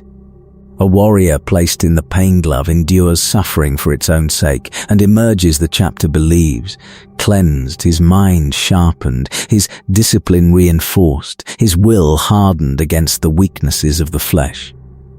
It is used as meditation, it is used as punishment, it is used as a rite of passage, and it is, at its root, an externalization of the thing that lived in Dorn after the siege. The conviction that suffering is owed, that failure must be paid for, that the only response to a broken world is to make yourself harder than the breaking.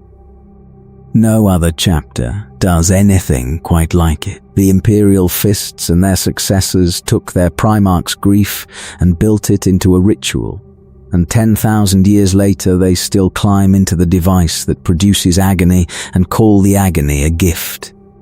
It is penance made permanent. It is the wound of the heresy, passed from father to son down the long generations, never healing, deliberately never healing. Because the not healing is the point. This is who the Imperial Fists became.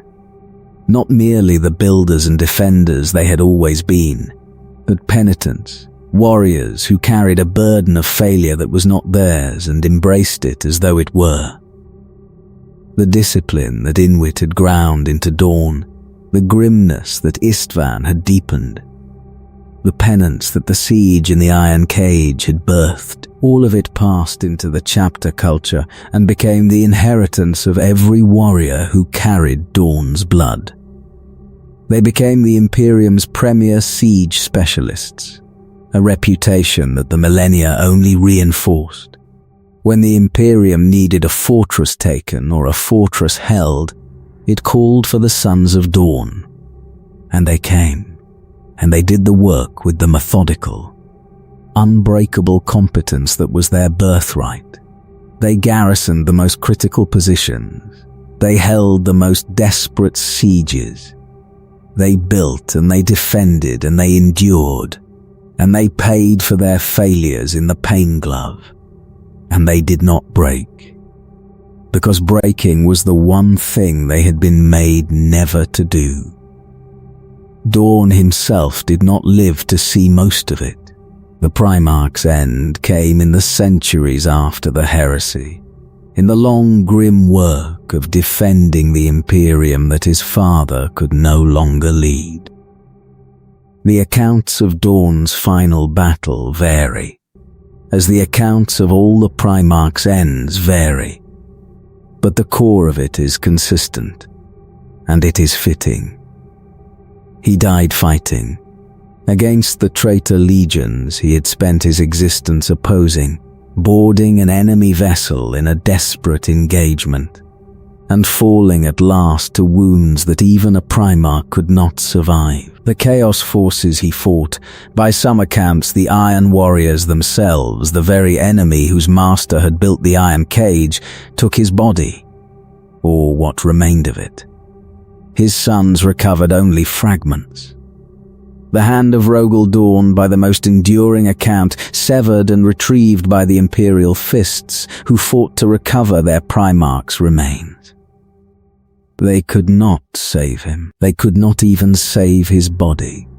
They saved a hand, and they enshrined it, and the relic became one of the most sacred objects in the chapter's possession. A fragment of the Primarch carried into battle as a reminder of everything he had been and everything he had given. There is something unbearably appropriate about it. Dorn the Builder, the man who worked with his hands to raise the walls that protected the Imperium, reduced in the end to a single preserved hand. The Imperial Fists enshrined it on the phalanx, and the relic became one of the most sacred objects in the chapter's possession, a fragment of the Primarch carried as the living center of their remembrance, a reminder of everything he had been and everything he had given. Some accounts suggest the Primarch did not truly die, that he endures somewhere, that the fragments are not the whole story. The Imperium is full of such hopes, and most of them are only hopes. What is certain is that Rogal Dorn passed from the active history of the Imperium in those grim post-heresy centuries, and his legion, now chapters, carried on without the Primarch who had shaped them. They carried on for 10,000 years. The Imperial Fists, the Crimson Fists, the Black Templars, and the other successors spread across the galaxy and wrote their own histories, each chapter developing its own character while preserving the core of what Dorn had given them. The discipline, the defensive genius, the penance, the unbreakable refusal to yield. Through 10 millennia of unending war, through crusades and last stands and the slow grinding decline of the Imperium itself, the sons of Dorn held their walls and took their fortresses, and paid for their failures in the pain glove. And they did not break.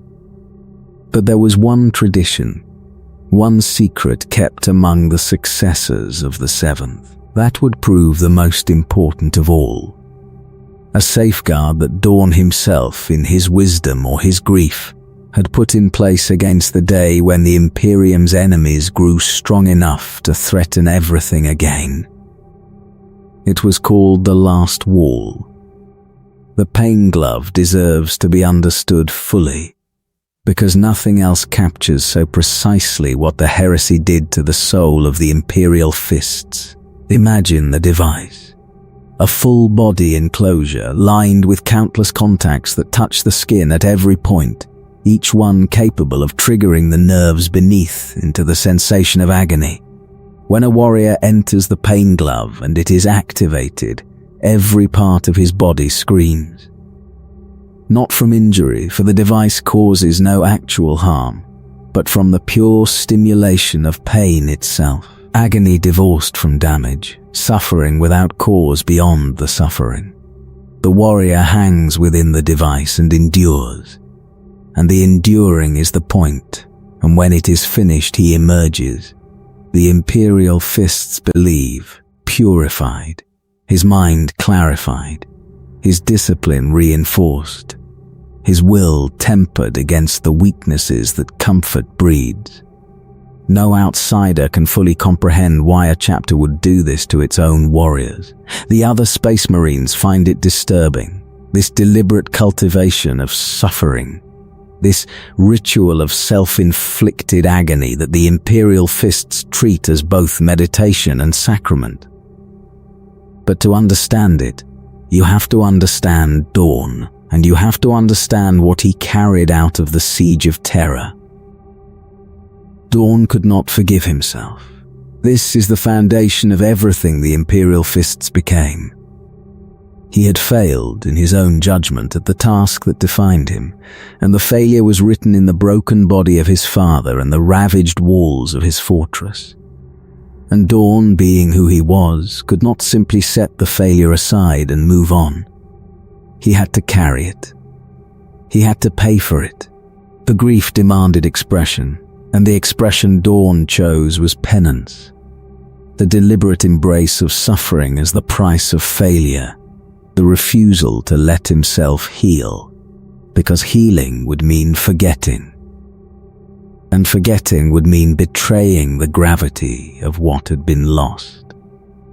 The pain glove is this conviction made into a chapter ritual. Dorn took his own inability to forgive himself and built it into the culture of his sons, so that every warrior who carried his blood would learn, as Dorn had learned, that suffering is owed, that failure must be paid for, that the only response to a broken world is to make yourself hard enough to bear it. The agony of the pain glove is the agony of Dorn's grief, passed down through 10,000 years, never released, deliberately preserved, because the preservation is the point. And it works in its terrible way. The Imperial Fists who emerge from the pain glove are harder than they were.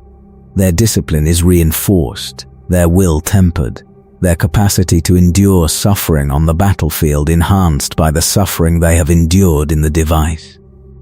A chapter that trains its warriors to embrace agony produces warriors who do not break when agony comes, who hold their positions through wounds that would drop other men, who endure the unendurable because they have practiced enduring it.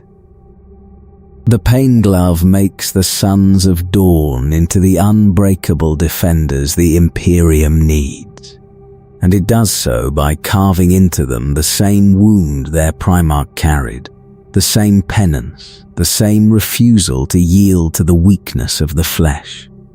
There is something almost unbearably sad in it. The Imperial Fists are a chapter built on grief, on the inability of their Primarch to forgive a failure that was not entirely his fault, on the transformation of that grief into a permanent discipline of suffering. They do not know joy as other chapters know it. They do not celebrate their victories with the exuberance of the Space Wolves or take pride in their nobility like the Ultramarines.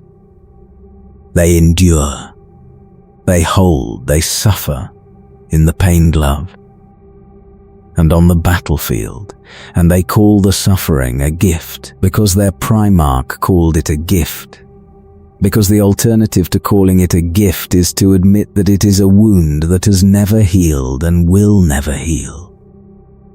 But there is strength in it too, and the strength is real. The galaxy of the 41st millennium is not a place that rewards softness. It is a place of endless war, of horror beyond comprehension, of suffering on a scale that would break any warrior not prepared for it. And the Sons of Dorn are prepared for it, because they have made suffering into a discipline, because they have practiced endurance until endurance became their nature, because they carry their Primarch's grief as a strength rather than a weakness, when the line must be held against impossible odds, when the position cannot be abandoned no matter the cost, when the only thing standing between the Imperium and the darkness is a warrior's refusal to break. The Sons of Dorn are the warriors you want on that line, because they will not break. They have been made unable to break. The pain glove saw to that 10,000 years ago, when a grieving Primarch decided that his sons would carry his wound and be made strong by it. This is the paradox at the heart of the Imperial Fists. Their greatest strength is born from their Primarch's deepest pain. The discipline that makes them the Imperium's finest defenders is the externalization of a grief that broke Dorn and never healed. They are magnificent, and they are tragic in the same breath. The wall that holds, and the wound that does not close. The unbreakable defenders forged from the breaking of the being who made them. And they would not have it otherwise, because to heal the wound would be to lose the strength, and to lose the strength would be to fail in the duty, and failing in the duty is the one thing the Sons of Dorn cannot accept, because their Primarch could not accept it, because Inwit taught a frozen child that the universe does not forgive, and the wall must hold or everyone behind it dies. When Dorn submitted to the Codex Astartes and broke his legion into chapters, he obeyed the letter of Guilliman's reform. But he did not entirely surrender its spirit. Buried beneath his compliance, known only to the leaders of the chapters that descended from the seventh. The Primarch left a secret, a contingency, a door that could be opened only in the direst extremity, when the Imperium itself stood on the edge of annihilation and the scattered sons of Dawn were needed as one. He called it the Last Wall. The principle was simple, and it was a quiet act of defiance against the very reform he had accepted. Should Terra ever again face a threat as grave as the Heresy, the successor chapters of the Imperial Fists would set aside their independence and reunite, gathering their strength into a single force, becoming for a time the legion that the Codex had forbidden. Dorn understood, even as he broke his legion, that there might come a day when only the undivided power of the Seventh could save the Imperium, and he made sure that day would find his sons prepared. The Codex said no commander should ever wield a legion again. Dorn agreed, with one exception, written in secret and held in reserve against the darkness. For 1,500 years the Last Wall remained sealed. The chapters went their separate ways, fought their separate wars, and kept the secret of the protocol passed down from chapter master to chapter master, a contingency that none of them expected to ever invoke. Then the beast came. In the 32nd millennium, the galaxy faced an orc invasion, unlike anything in its history. The War of the Warlord, known only as the Beast, erupted across the Imperium, on a scale that dwarfed every previous greenskin threat, larger even than the great Orc Empire that Horus had broken at Ullanor in the final years of the Crusade. The orcs of the Beast were not the disorganized raiders the Imperium had learned to manage. They were coordinated, technologically terrifying, led by warlords of monstrous size and intelligence, and they came in numbers that shattered Imperial defenses across whole sectors. They built moons of war and hurled them through space. They struck at the heart of the Imperium, and they laid their assault upon Terra itself. The Imperial Fists were among the first to face them, and among the first to fall. At the world of Adamantua, the Imperial Fists chapter committed its strength against the greenskin threat, and was annihilated. The entire chapter, the direct inheritors of Dorn's name, destroyed almost to the last man as the orcs unleashed forces beyond anything the defenders had anticipated. From that catastrophe emerged a single survivor of note, a captain named Corland, the last son of Dorn, the only living member of the Imperial Fists chapter. Corland did what his Primarch had prepared him to do. Refusing to retreat to Terra and wait for the end, he invoked the Last Wall. The summons went out to the successor chapters, and they answered, though not all of them gladly. They gathered in the Fall system, the place where the Imperial Fists fleet had bled during the Heresy, and the symbolism of the location was not lost on warriors who carried Dorn's blood and Dorn's memory. The Black Templars came, their High Marshal making clear that he obeyed reluctantly, that his chapter's eternal crusade was its first duty, but coming nonetheless because the threat to Terra outweighed even the crusade. The Crimson Fists came, the Excoriators, the Fists Exemplar, the Iron Knights, the Soul Drinkers. The scattered sons of Dawn, reunited for the first time since the Heresy, became the Last Wall, and they turned their combined strength against the Beast.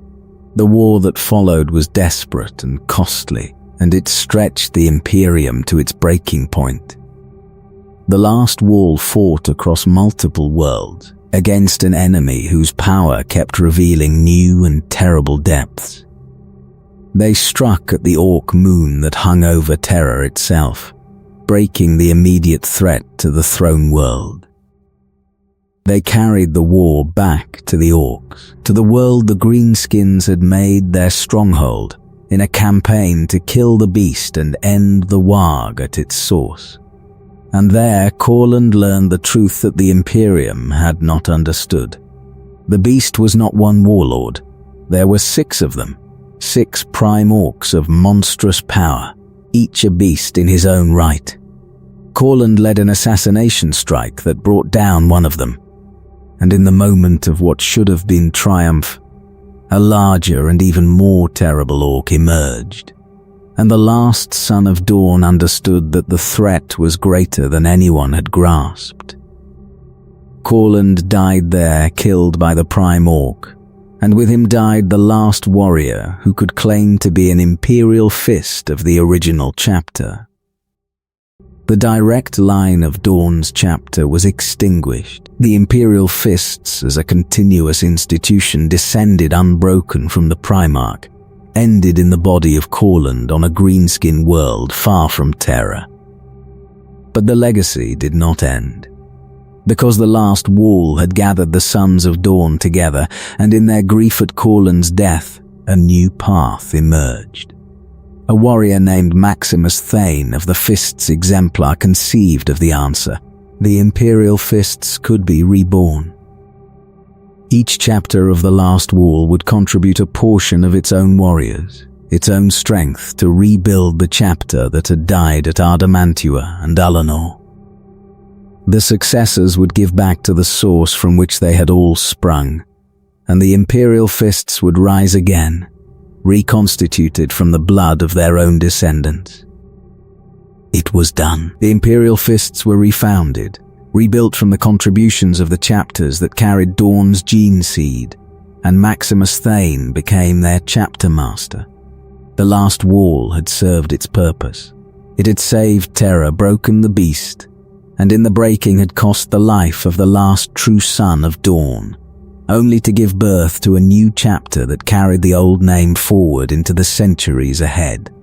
The protocol was sealed again after the war, returned to its dormant state, a contingency held in reserve against the next time the galaxy threatened to end.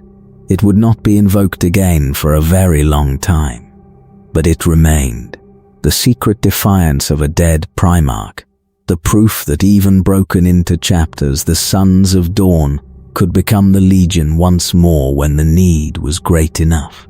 Dorn had built a wall against the end of the Imperium, and when the end had come, the wall had held.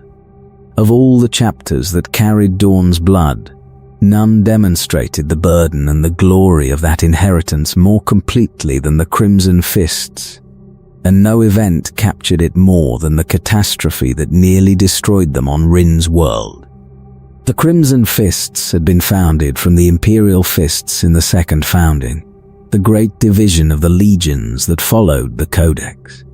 They took their Primarch's discipline and defensive genius and made it their own, establishing themselves as a proud and capable chapter, holding their homeworld of Rin's world and projecting imperial power across their region of the galaxy. For millennia they were unremarkable in the way that competent, reliable chapters are unremarkable, doing their duty, holding their walls, embodying the virtues of Dorn without the spectacular triumphs or disasters that drew the attention of the wider Imperium. Then, in the late 41st millennium, an Orc war fell upon Rin's world, and the Crimson Fists faced their heresy in miniature. The war of the Orc warlord Snagrod was vast, a greenskin tide that swept through the Loki sector and descended upon Rin's world with overwhelming force. But the Crimson Fists were not unprepared. They were Sons of Dorn, defenders of the first rank, and they gathered their full strength at their fortress monastery to meet the assault.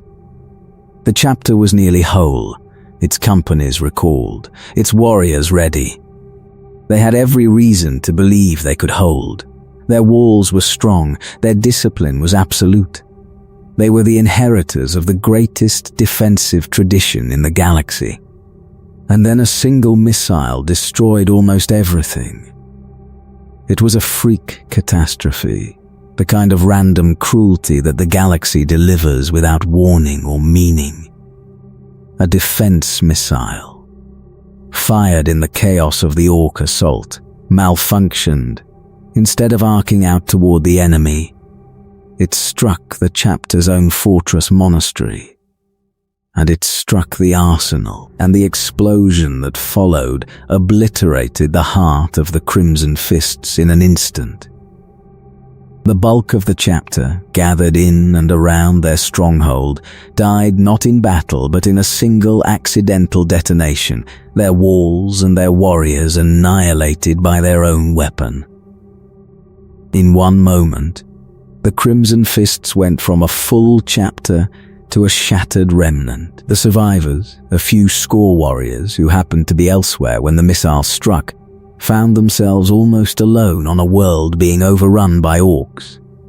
Their fortress gone, their brothers dead, their chapter reduced to a handful of the living amid the ruins of everything they had been.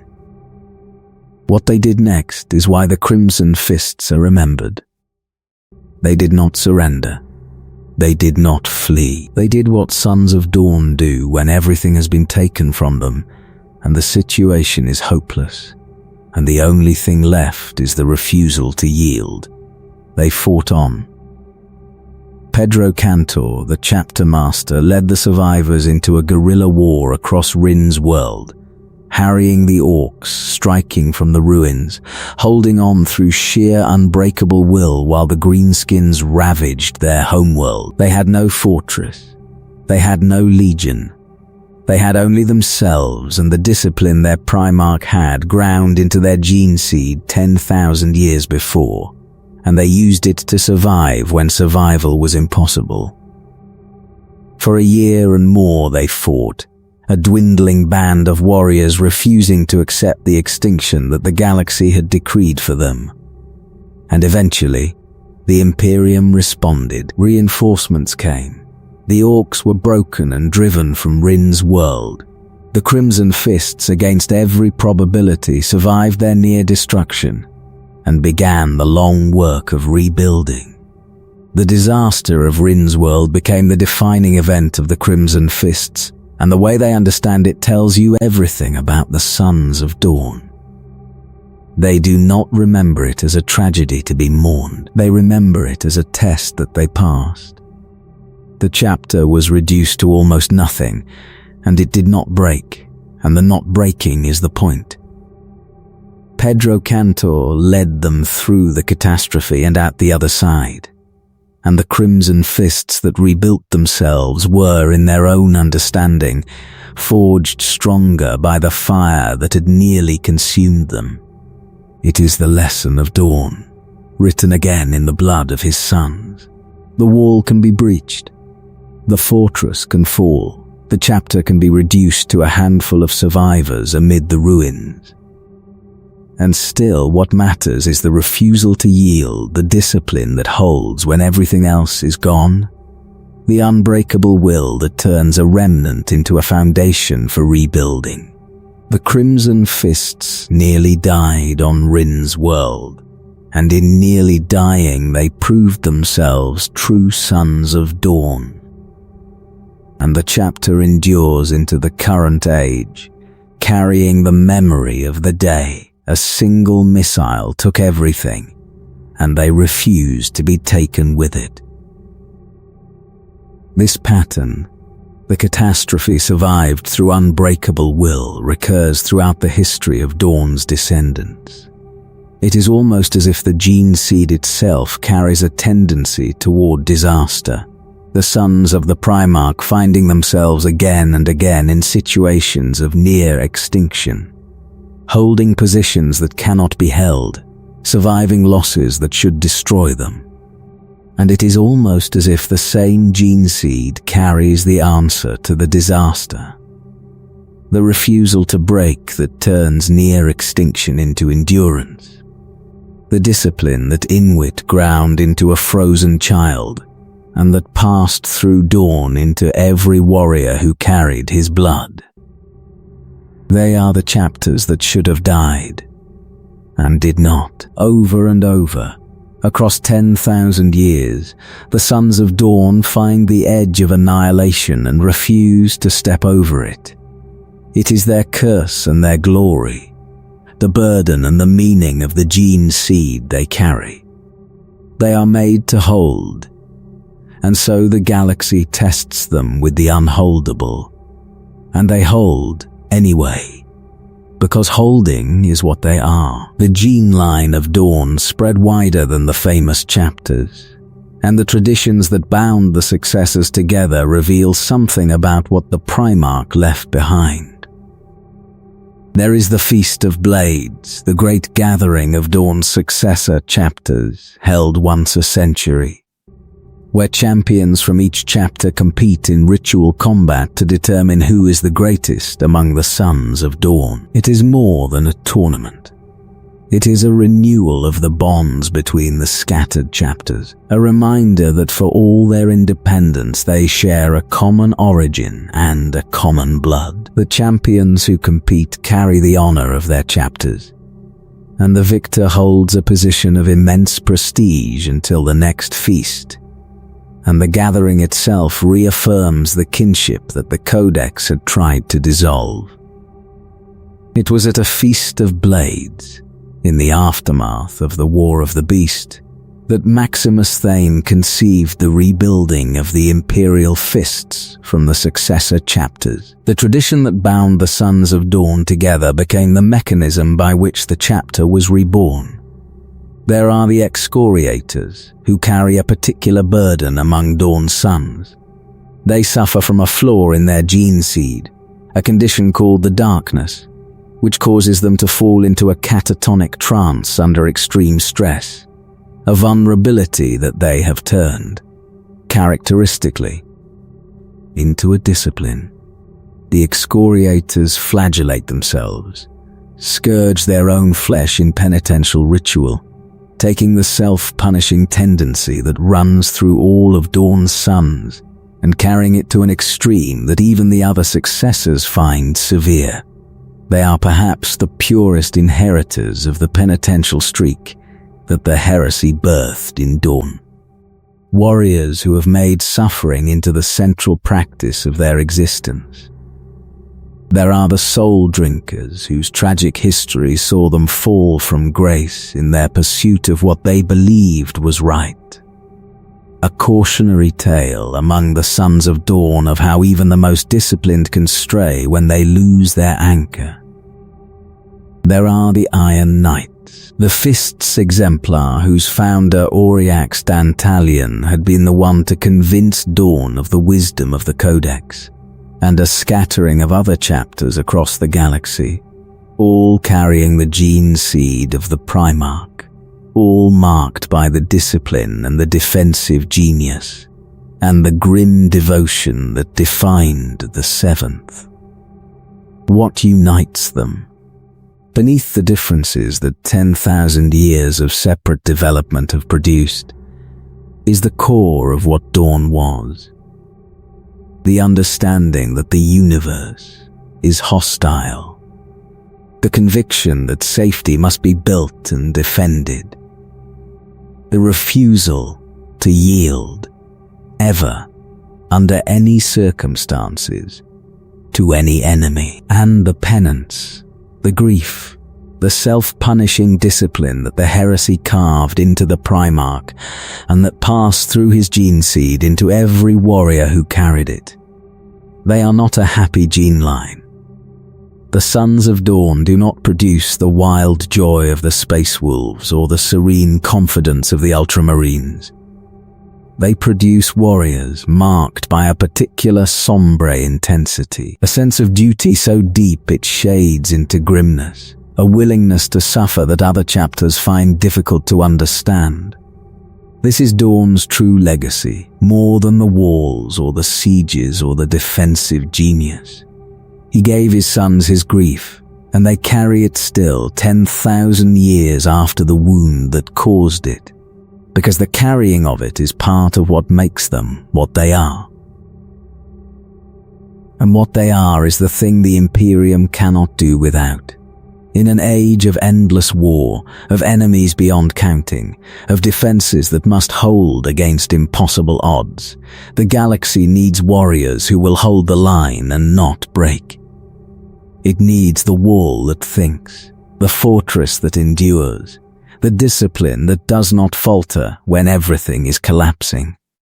It needs the Sons of Dawn, and the Sons of Dawn answer, again and again, across 10,000 years, holding the lines that must be held, paying the price that must be paid, refusing the surrender that would be so much easier than the endless, grinding, unbreakable holding. The Black Templars are the strangest of Dawn's sons, and in some ways the truest, and their story begins with a single warrior who stood at Dawn's side through the worst of the heresy. Sigismund, the first captain of the Imperial Fists, the greatest swordsman of the Legion and one of the greatest in the galaxy, a warrior of such skill and devotion that he became a legend in his own time. Sigismund fought through the siege of Terra at the forefront of the defense, holding the walls and the breaches with a blade that never seemed to tire, and he was, by the accounts of the age, the finest champion the Imperial Fists ever produced. The Emperor's own champion, in the most literal sense. The warrior who stood forward when a champion was needed and met the enemy's best with steel. When the heresy ended and the question of the Codex divided the Legion, Sigismund's path took a particular turn. As Dawn wrestled with the demand to break his Legion, it was decided, or Sigismund decided, that he would lead the most zealous and crusade-minded of the Imperial Fists into a new chapter dedicated to a single eternal purpose. They would not garrison. They would not hold fixed positions in the manner of their parent Legion. They would crusade perpetually across the galaxy, seeking out the enemies of the Emperor and destroying them wherever they were found. A roving army of faith and fury that would never stop and never settle and never cease its holy war until the galaxy was cleansed or they were all dead. The Black Templars were born from this vow. Sigismund became their first High Marshal, and he set them upon the eternal crusade. And it has not ended in the 10,000 years since. They are different from the other Sons of Dawn in ways that matter. Where the Imperial Fists are methodical and defensive, the Black Templars are aggressive and zealous, hurling themselves at the enemy with a faith-driven ferocity that owes as much to the religious fervor of the Imperial Creed as to the disciplined heritage of their Primarch. Where the Imperial Fists build walls, the Black Templars tear down the walls of others. They are crusaders in the oldest sense, warriors of absolute conviction who believe that the Emperor is a god and that their purpose is to wage holy war in his name without end or compromise. They are also notably suspicious of the witch. The Black Templars carry a deep distrust of psychers, refusing to field librarians in the manner of other chapters, a position that puts them at odds with much of the Adeptus Astartes and reflects the hard-edged puritanism that runs through their culture. They are zealots, and their zealotry is genuine, and it makes them both magnificent and dangerous, capable of feats of devotion and courage that other chapters cannot match, and also capable of the rigidity and intolerance that absolute conviction breeds. And they are numerous.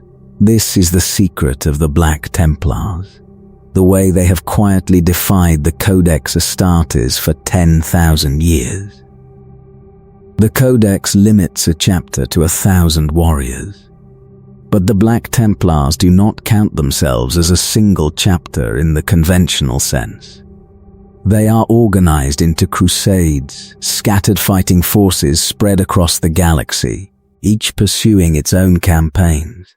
and the total number of Black Templars under arms at any given time vastly exceeds what the Codex permits. They have maintained this arrangement through a combination of genuine theological argument, careful avoidance of scrutiny, and the simple fact that the Imperium needs them too badly to enforce the limit. The most zealous and crusade-bound of Dorn's sons are also the ones who most flagrantly ignore the reform that broke their Primarch's legion, and they do it in the name of the faith that the Imperium cannot question. Sigismund himself became the template for one of the most enduring institutions of the Imperium. He had been the first Emperor's champion, chosen by Dorn during the Siege of Terra to stand forward and meet the enemy's mightiest in single combat. And the tradition he embodied passed into the Black Templars and became central to their identity. Before battle, a warrior may be seized by a vision of the Emperor, marked as the champion, given the sacred black sword and the armor of faith, and sent forward to face the enemy's greatest and either triumph or die. It is a role of immense honor and almost certain eventual death, and the Black Templars regard it as the finest calling a warrior of their chapter can answer. The Black Templars carry Dorn's legacy in a transformed shape. The discipline is there beneath the zealotry. The refusal to yield is there, expressed as the refusal to ever stop crusading. The endurance is there in a chapter that has waged unbroken war for 10,000 years without rest or respite. They took the grim, penitential heart of what Dorn became after the heresy and turned it outward into a holy war against the enemies of the Emperor. And they have prosecuted that war with a devotion that has never wavered. Sigismund spent the centuries after the heresy consumed by a single purpose. He had hunted Abaddon, the first captain of the traitor sons of Horus, who had become the War Master of Chaos. Through every year since Terra burned, he kept his fleet vigilant at the Cadian Gate, watching the Eye of Terror, certain that the traitors would one day return, dismissed by Imperial officials who thought the threat had passed. He was proven right. When Abaddon launched the first Black Crusade, the first of his great assaults out of the Eye, the Black Templars were waiting. Sigismund was over 1,000 years old by then. Age had ravaged him, but his hatred had kept him alive, and he was too stubborn to die before he had faced the warrior he had hunted for so long. Abaddon and his Black Legion boarded the Eternal Crusader, the Black Templars' flagship, cutting through scores of warriors to reach the High Marshal. And at last the two ancient enemies met blade to blade. Sigismund fought as he had always fought, with a skill that even age could not dull, and he drove the black sword deep into Abaddon's chest, leaving a wound that the War Master of Chaos would carry for the next 10,000 years. But the blow left him open, and Abaddon answered it with the talon of Horus, and the greatest champion the Imperial Fists ever produced was slain. Sigismund died as he had lived, facing the mightiest enemy on the field, the black sword buried in the body of his foe. He did not kill Abaddon, but he marked him, and the mark endured. And the manner of his death became the template for everything the Black Templars would become. 10,000 years later, the Black Templars are perhaps the most numerous and the most feared of all Dorn's descendants. They have spread across the galaxy, waging their endless war, and wherever they go they bring fire and faith and the unbreakable conviction of warriors who believe absolutely in their cause. They are the crusading heart of the Sons of Dorn, the zealots who turned their Primarch's grief into a holy war that will not end until the galaxy itself ends. And in the dark times that came upon the Imperium in the 41st millennium, when the galaxy was torn apart and the old certainties failed, the Black Templars and all the Sons of Dawn would be needed as they had not been needed since the heresy itself. The Imperial Fists of the 41st millennium do not have a homeworld in the way most chapters do. They have something stranger and grander. They have the Phalanx.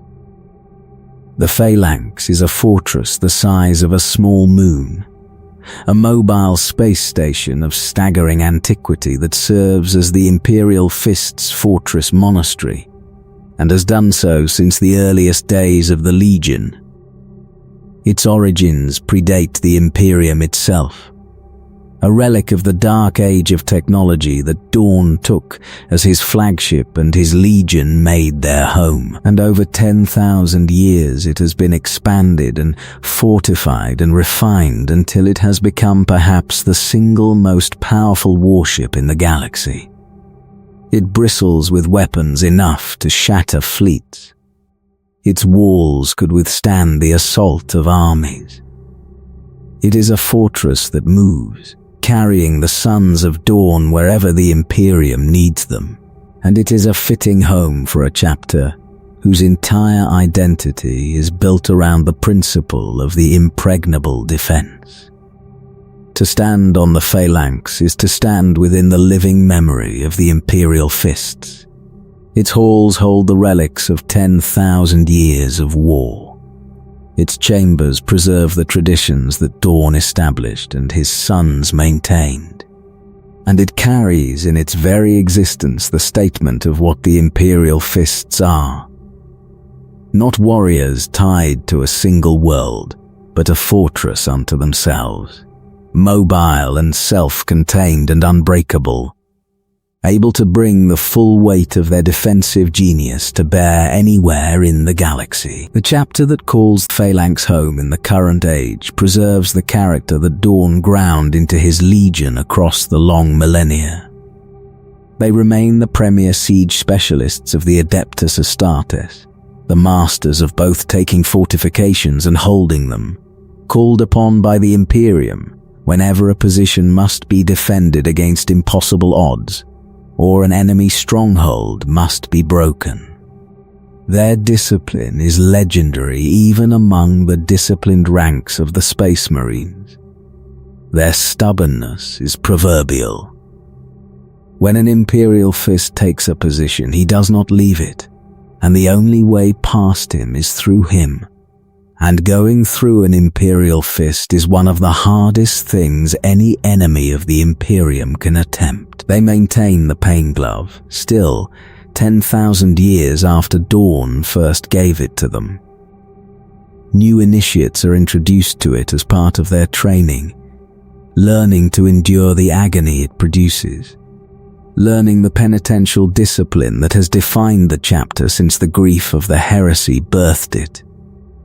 The practice strikes outsiders as strange, even disturbing, but to the Imperial Fists it is simply who they are, the externalization of a truth their Primarch understood, that suffering endured makes the warrior harder, and that the hardness is what holds the wall. They maintain the oaths and the rituals and the grim devotion to duty that mark them as Dawn's sons. They are not a joyful chapter. They do not have the wild exuberance of the Space Wolves or the noble grandeur of the Ultramarines. They have something quieter and harder, a somber dedication to the work of defending the Imperium, a sense of duty so deep that it has become indistinguishable from their identity. They hold because holding is what they are. They endure because enduring is what they were made to do. And they pay for their failures, real and imagined, in the agony of the Pain Glove, because their Primarch could not forgive himself, and taught his sons to carry the same weight. The Imperial Fists are also, by the standards of the Adeptus Astartes, a chapter that takes the Codex Astartes seriously. perhaps more seriously than most. This is one of the great ironies of their history. Dorn fought the Codex with everything in him, nearly went to war over it, submitted only after the Iron Cage taught him its wisdom in blood. And his sons, in the millennia since, became among its most faithful adherents, organizing themselves according to its precepts, honoring the reform their Primarch had resisted. The Imperial Fists learned the lesson Dorn learned, that too much power in one place is a danger, and they took it to heart more completely than the Primarch ever could. Except, of course, for the last wall. The secret contingency remained, passed down through the ages. The one exception to the Codex that Dorn had written into the foundations of his shattered legion. The Imperial Fists honored the Codex, and they kept the secret that allowed them to break it when the need was great enough. And they held both truths at once without contradiction, because both served the same purpose: the survival of the Imperium. Their war record across the 10,000 years is a litany of sieges held and fortresses taken. They fought in every great conflict of the age, brought their unmatched defensive expertise to bear on the Imperium's most desperate stands, and earned again and again the reputation that Dorn had established at the dawn of the Crusade. When the Imperium needed something held, it called for the Sons of Dorn. And they came, and they held, and the line did not break where the Imperial Fists stood upon it. But the galaxy was changing, and the changes were not for the better. The 41st millennium was the age of the Imperium's long decline, the slow grinding erosion of everything the Emperor had built, the rising tide of enemies that pressed harder with each passing century against defenses that grew thinner and more desperate. And the Imperial Fists, the defenders, the holders of the line, found themselves facing threats that tested even their unbreakable resolve. The rivalry between the Sons of Dorn and the Sons of Perturabo did not end at Sebastus IV. It became eternal, an enmity written into both gene lines, carried across 10,000 years of raids and sieges and vengeance. And no warrior embodies that enduring hatred more completely than Darnath Lysander, first captain of the Imperial Fists, the living doom of the Iron Warriors. Lysander was recruited from Terra itself, found as a youth near the Pillar of Bone, the last remnant of the Imperial Fists' ancient fortress monastery on the throne world. The chaplain who found him took the location as a sign from Dorn, and the youth was inducted into the chapter, and he rose through its ranks to become one of its greatest heroes. But Lysander's defining experience, the one that shaped him into the warrior he became, was captivity. He was taken by the Iron Warriors, captured by the warsmith Shontu during a campaign against the traitor Legion. Lysander was brought to the daemon world of Maladrax and subjected to torments designed to break a space marine's body and spirit. He did not break. He endured as the Sons of Dorn endure through the discipline and the unbreakable will that his gene seed carried. And eventually he escaped, but the escape cost him in a way that no torture could.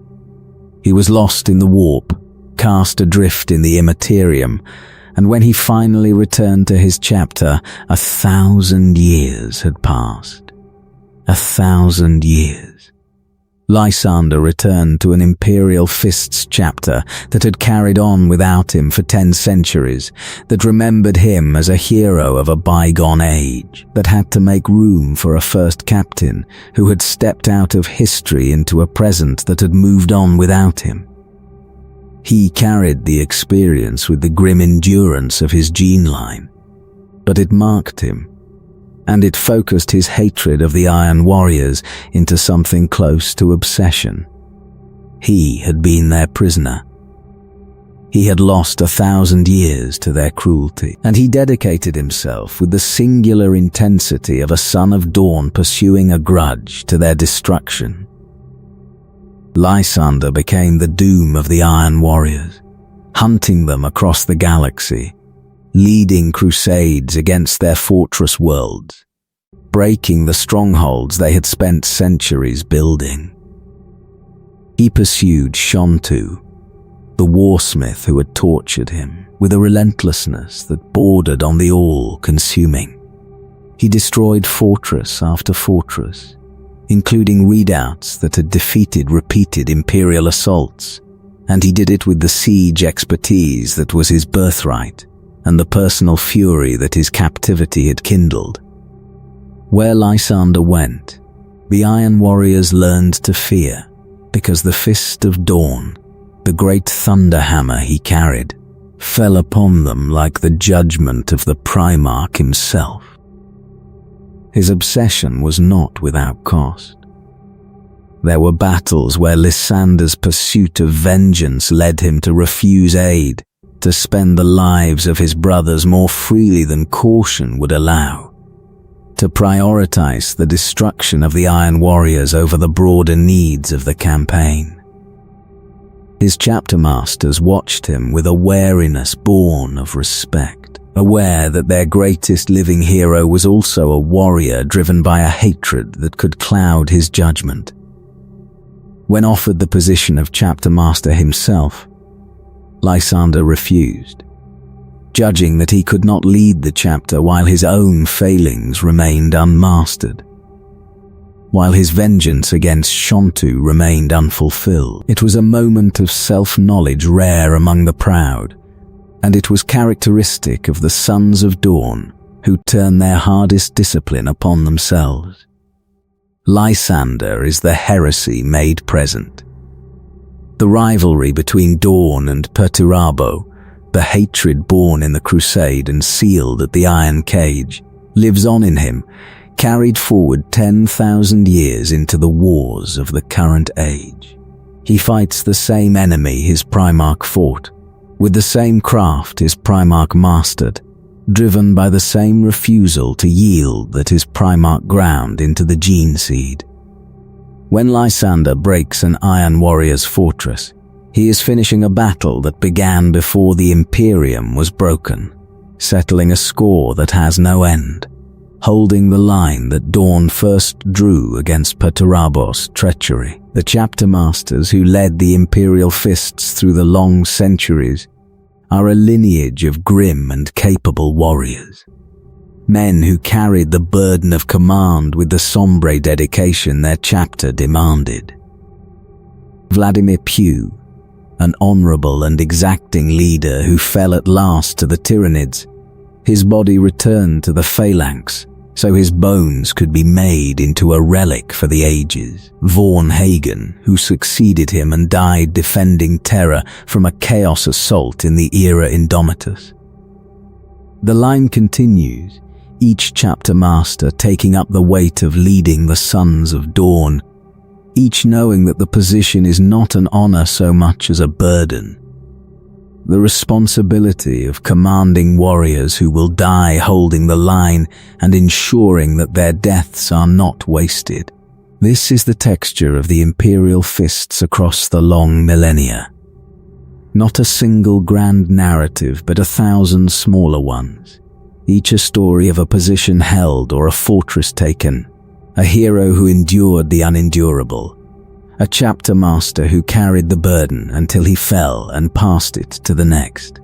The Sons of Dawn do not seek glory, they seek to hold the line. And in the holding, across 10,000 years and countless battles, they wrote a history of endurance that has no equal among the Adeptus Astartes. There is one more thing to understand about the Sons of Dawn before the story closes, and it concerns the blood itself, the gene seed that carries the Primarch's legacy down the generations. The gene seed of Rogal Dorn is among the purest and most stable in all the Adeptus Astartes. 10,000 years of use have not corrupted it, have not introduced the flaws and mutations that have crept into the gene lines of other legions. The Sons of Dawn breed true, generation after generation, the Primarch's legacy passing intact from one warrior to the next. The discipline and the endurance and the defensive genius reproduced faithfully in every new initiate.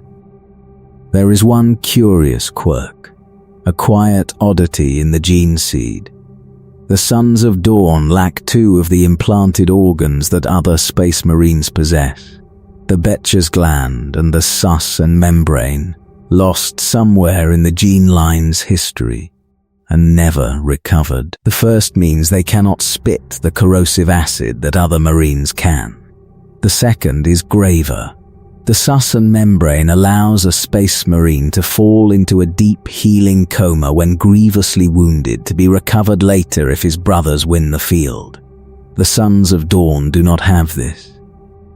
When an Imperial Fist falls in battle, he does not slip into a recoverable sleep from which he might be saved. He simply dies. There is no safety net for the Sons of Dawn.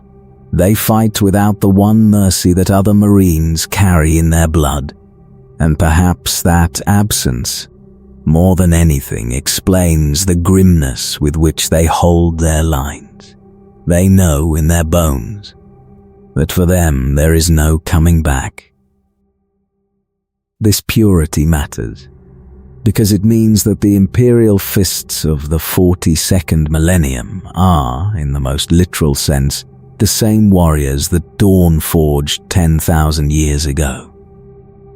The gene seed that flows in a Primaris Imperial Fist freshly raised in the era Indomitus is the gene seed of Rogal Dorn, carrying the same characteristics, producing the same kind of warrior, expressing the same unbreakable will that the Primarch ground into his legion at the dawn of the Imperium. The continuity is not merely cultural or traditional. It is biological. The Sons of Dawn are Dawn, reproduced across 10,000 years, the Primarch's nature made flesh again and again in every warrior who carries his blood. The phalanx anchors this continuity, the great fortress ship that has been the Imperial Fist's home since the beginning. To walk its halls is to walk through 10,000 years of the chapter's history, past the relics and the banners and the memorials of countless wars, past the chambers where Dawn himself once walked, through a living museum of everything the Sons of Dawn have been and done. The phalanx is older than the Imperium, a relic of the dark age of technology, and it has borne witness to the entire history of the Legion and the chapters that descended from it. It is the one fixed point in the scattered existence of Dawn's sons, the place they always return to, the fortress that has never fallen, the home that has endured as long as the chapter itself. And it carries in its ancient hull the meaning of the Imperial Fists. A fortress that moves.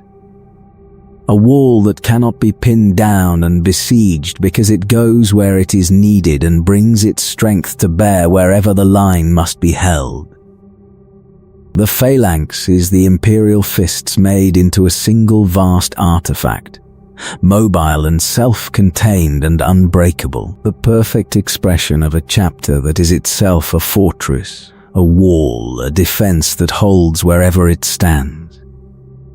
The Sons of Dawn understand their purpose with a clarity that few other chapters possess. They are not confused about what they are or what they are for. They are the defenders. They hold the line. They take the fortress that must be taken and hold the position that must be held, and they do it with the unmatched skill that their Primarch gave them and the unbreakable will that 10,000 years of war have only strengthened. There is no ambiguity in the Imperial Fists, no crisis of identity, no uncertainty about their role. They know exactly what they are. They are the wall. And the wall does not break. It is a hard purpose, and a narrow one, and it costs them everything across the long millennia. The Sons of Dawn die in numbers that would break a less disciplined chapter, holding positions that cannot be held, refusing the retreat that would save them. They pay for their failures in the pain glove, carry their Primarch's grief as a permanent burden. Embrace a discipline of suffering that other warriors cannot comprehend. They do not seek glory, and they rarely receive it. Because the work of holding the line is not the work that bards celebrate. They are the foundation upon which the Imperium's survival rests, and foundations are not seen, are not praised, are simply expected to hold, while everything is built upon them. But they hold, that is the thing. Across 10,000 years, through every catastrophe the galaxy could deliver, the Sons of Dawn have held. They held Terra during the Heresy when the Imperium nearly died. They held during the War of the Beast when the last wall gathered to save the throne world. They held on Rin's world when a single missile nearly ended the Crimson Fists. They held during the eternal crusade of the Black Templars, the endless war that has never ceased. The Sons of Dawn hold, because holding is what they are, because their Primarch made them to hold, because the wall must not break and they are the wall. Then the galaxy broke in half. The Great Rift tore the galaxy apart, a wound in reality stretching from one end of Imperial space to the other, born of the catastrophe at Cadia, when Abaddon the Despoiler finally broke the fortress world that had guarded the Eye of Terra for 10,000 years. The rift split the Imperium in two and plunged half of it into a darkness the like of which had not been seen since the Age of Strife. Worlds were cut off from Terra. The light of the Astronomicon failed across vast regions. The warp boiled over into reality, and the daemon and the traitor poured through, and it seemed for a time that the long-delayed end of the Imperium had finally come. Into this darkness came a deliverance that was also a transformation. Rabut Guillemon, the Primarch of the Ultramarines, the author of the Codex Astartes, who had lain in stasis for 10,000 years grievously wounded, returned to lead the Imperium in its hour of greatest need. And he brought with him a new kind of space marine. The Primaris, warriors developed across 10 millennia of secret labor, larger and stronger than the Astartes that had come before, created to reinforce the depleted chapters and turn the tide against the rising dark. The Imperial Fists received the Primaris reinforcements as all the loyal chapters did, and the influx of new warriors swelled their ranks and renewed their strength for the wars ahead. The Sons of Dawn, who had held the line for 10,000 years, were given new blood to hold it with, and they took the gift and turned it to the purpose they had always served: the defense of the Imperium, the holding of the wall.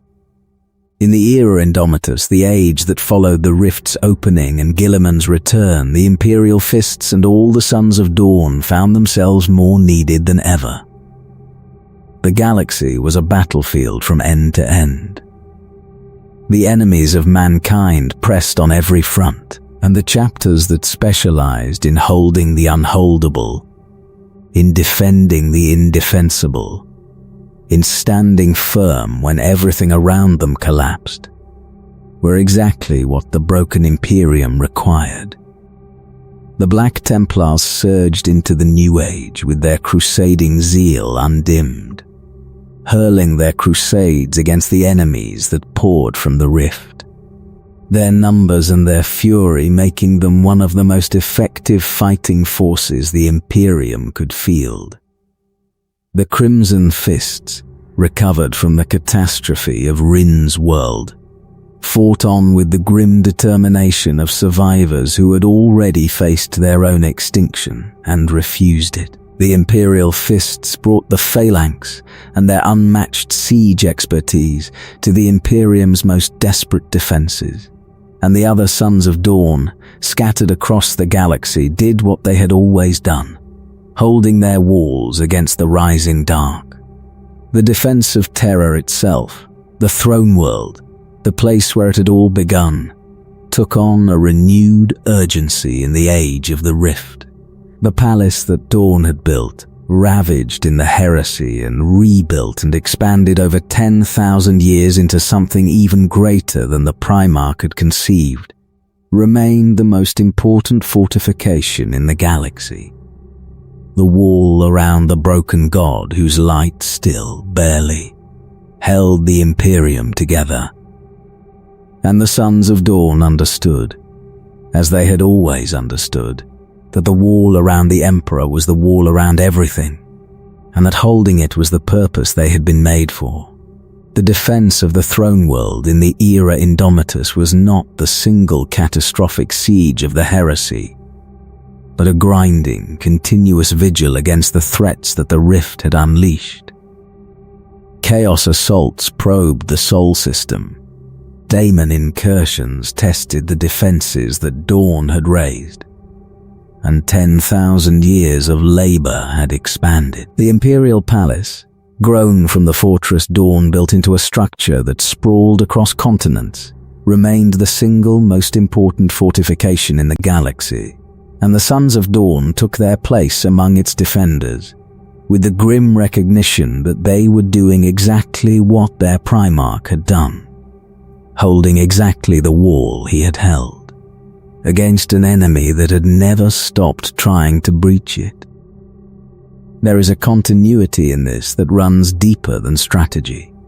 The Imperial Fists defending Terra in the 42nd millennium are performing the same act their Primarch performed in the 31st.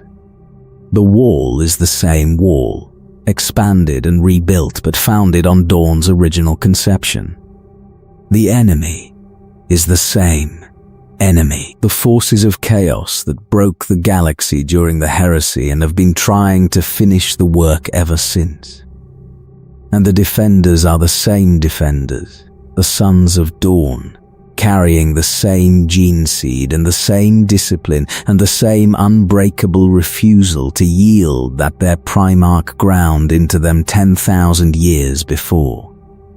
The siege never truly ended, it only paused and resumed, and the Sons of Dawn took up their positions on the walls as though no time had passed at all. Vaughn Hagen, the chapter master of the Imperial Fists, died defending Terra from a chaos assault in this age, falling on the ground his Primarch had bled to protect, joining the long line of Dawn's sons who had given their lives holding the wall around the Emperor. His death was not a defeat. It was the fulfillment of the purpose the Imperial Fists existed to serve, the purpose Dawn had built into them, the willingness to die holding the line so that the line would hold. Hagen fell and another took his place, and the defense continued, because the defense always continues. Because the Sons of Dawn do not stop holding the wall simply because the warriors holding it have died. This is the thing to understand about the Imperial Fists in the current age. They are not a chapter looking for glory or seeking to expand their power or pursuing any goal beyond the one their Primarch gave them. They are holding the line. Still, after 10,000 years, the galaxy has changed beyond recognition since Dawn built the walls of Terra. The Imperium has declined from the gleaming dream of the Great Crusade into the grim and brutal theocracy of the 42nd millennium. The Emperor has spent 10 millennia as a corpse on a golden throne, and through all of it, the Sons of Dawn have done the one thing they were made to do. They have held The Primaris reinforcements that Guillemon brought renewed their strength for the holding. The new warriors, larger and stronger than the Astartes who came before, swelled the ranks of the Imperial Fists and all the Sons of Dawn, and they took up the traditions and the discipline and the penance of their chapters, learning the pain glove, learning the unbreakable refusal to yield, becoming Sons of Dawn in spirit as well as gene seed. The influx of new blood did not change what the Imperial Fists were. It allowed them to keep being what they had always been, in an age that needed them more desperately than ever. And so the wall holds, in the phalanx drifting through the void, ready to bring its fortress strength to bear wherever the Imperium requires. On Terra, where the Sons of Dawn stand among the defenders of the palace their Primarch built. Across the broken galaxy, where the scattered chapters of Dawn's blood hold their positions against the rising dark. The Imperial Fists, the Crimson Fists, the Black Templars, the Excoriators, and all the others, each in their own way, each carrying their own portion of the inheritance, all of them refusing, with everything they are, to let the line break.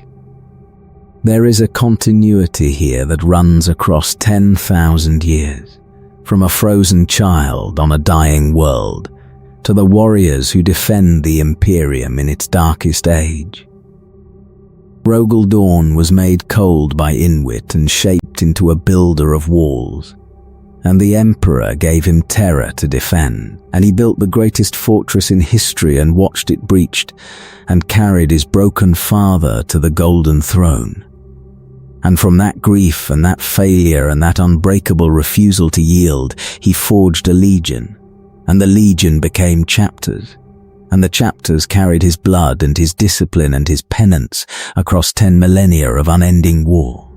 And in the age of the rift, when the galaxy broke and the darkness rose, the Sons of Dawn were still there, still holding, still refusing to break, exactly as their Primarch had made them to be. The wall has held for 10,000 years, every stone of it conceived by a mind shaped on a world of ice, a mind that understood that the universe is hostile and that safety must be built, and that the building must be perfect, because the universe does not forgive. The Imperial Fists are that understanding given flesh. They are the wall that thinks, the fortress that walks, the unbreakable refusal to yield made into a brotherhood of warriors who have spent 10,000 years standing between the Imperium and the darkness that would consume it. They have paid for it. The cost has been beyond counting. The Imperial Fists chapter annihilated and rebuilt from its own descendants. The Crimson Fists reduced to a handful of survivors, Sigismund and Corland and Dorn himself, dead in the holding of the line. The pain glove and the penance and the grief that never heals, because the Sons of Dawn will not let it heal. The price of being the wall is that the wall takes the blows, absorbs the worst the enemy can deliver, stands while everything around it falls, and the Sons of Dawn have paid that price, again and again across 10,000 years, without complaint and without yielding. This is what it means to be an Imperial Fist. To be the thing that holds when there is nothing left to hold with.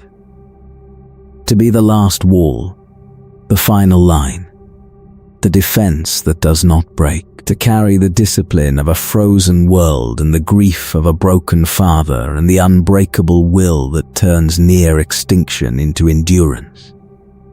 To stand between humanity and the end of all things, and to refuse with everything you are to let the end come. Rogal Dorn built a wall around the heart of the Imperium 10,000 years ago. He could not have known how long it would need to hold, or how many of his sons would die holding it. or that the holding would still be going on 10 millennia later in a galaxy torn in half and drowning in darkness. He built it because his father asked him to, because the universe was hostile and safety had to be built, because he was the one who could build it. And it held through the heresy and the scouring and the war of the beast and 10,000 years of unending war. Through every catastrophe the galaxy could deliver, the wall held. It holds still. The sons of dawn stand upon it, in the phalanx and on Terra and across the broken galaxy, watching the darkness, holding the line, refusing to yield. They are the Imperial Fists, the Praetorians of Terra, the inheritors of a frozen child who became the greatest builder the galaxy has ever known.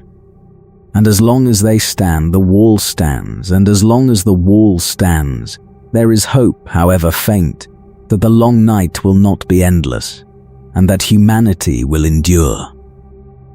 The wall has held for 10,000 years. It will hold for 10,000 more, or it will fall with the last son of dawn standing upon it, refusing to the final breath to yield. That is the oath written in their blood. That is the meaning of the Imperial Fists. They are the wall, and the wall does not break.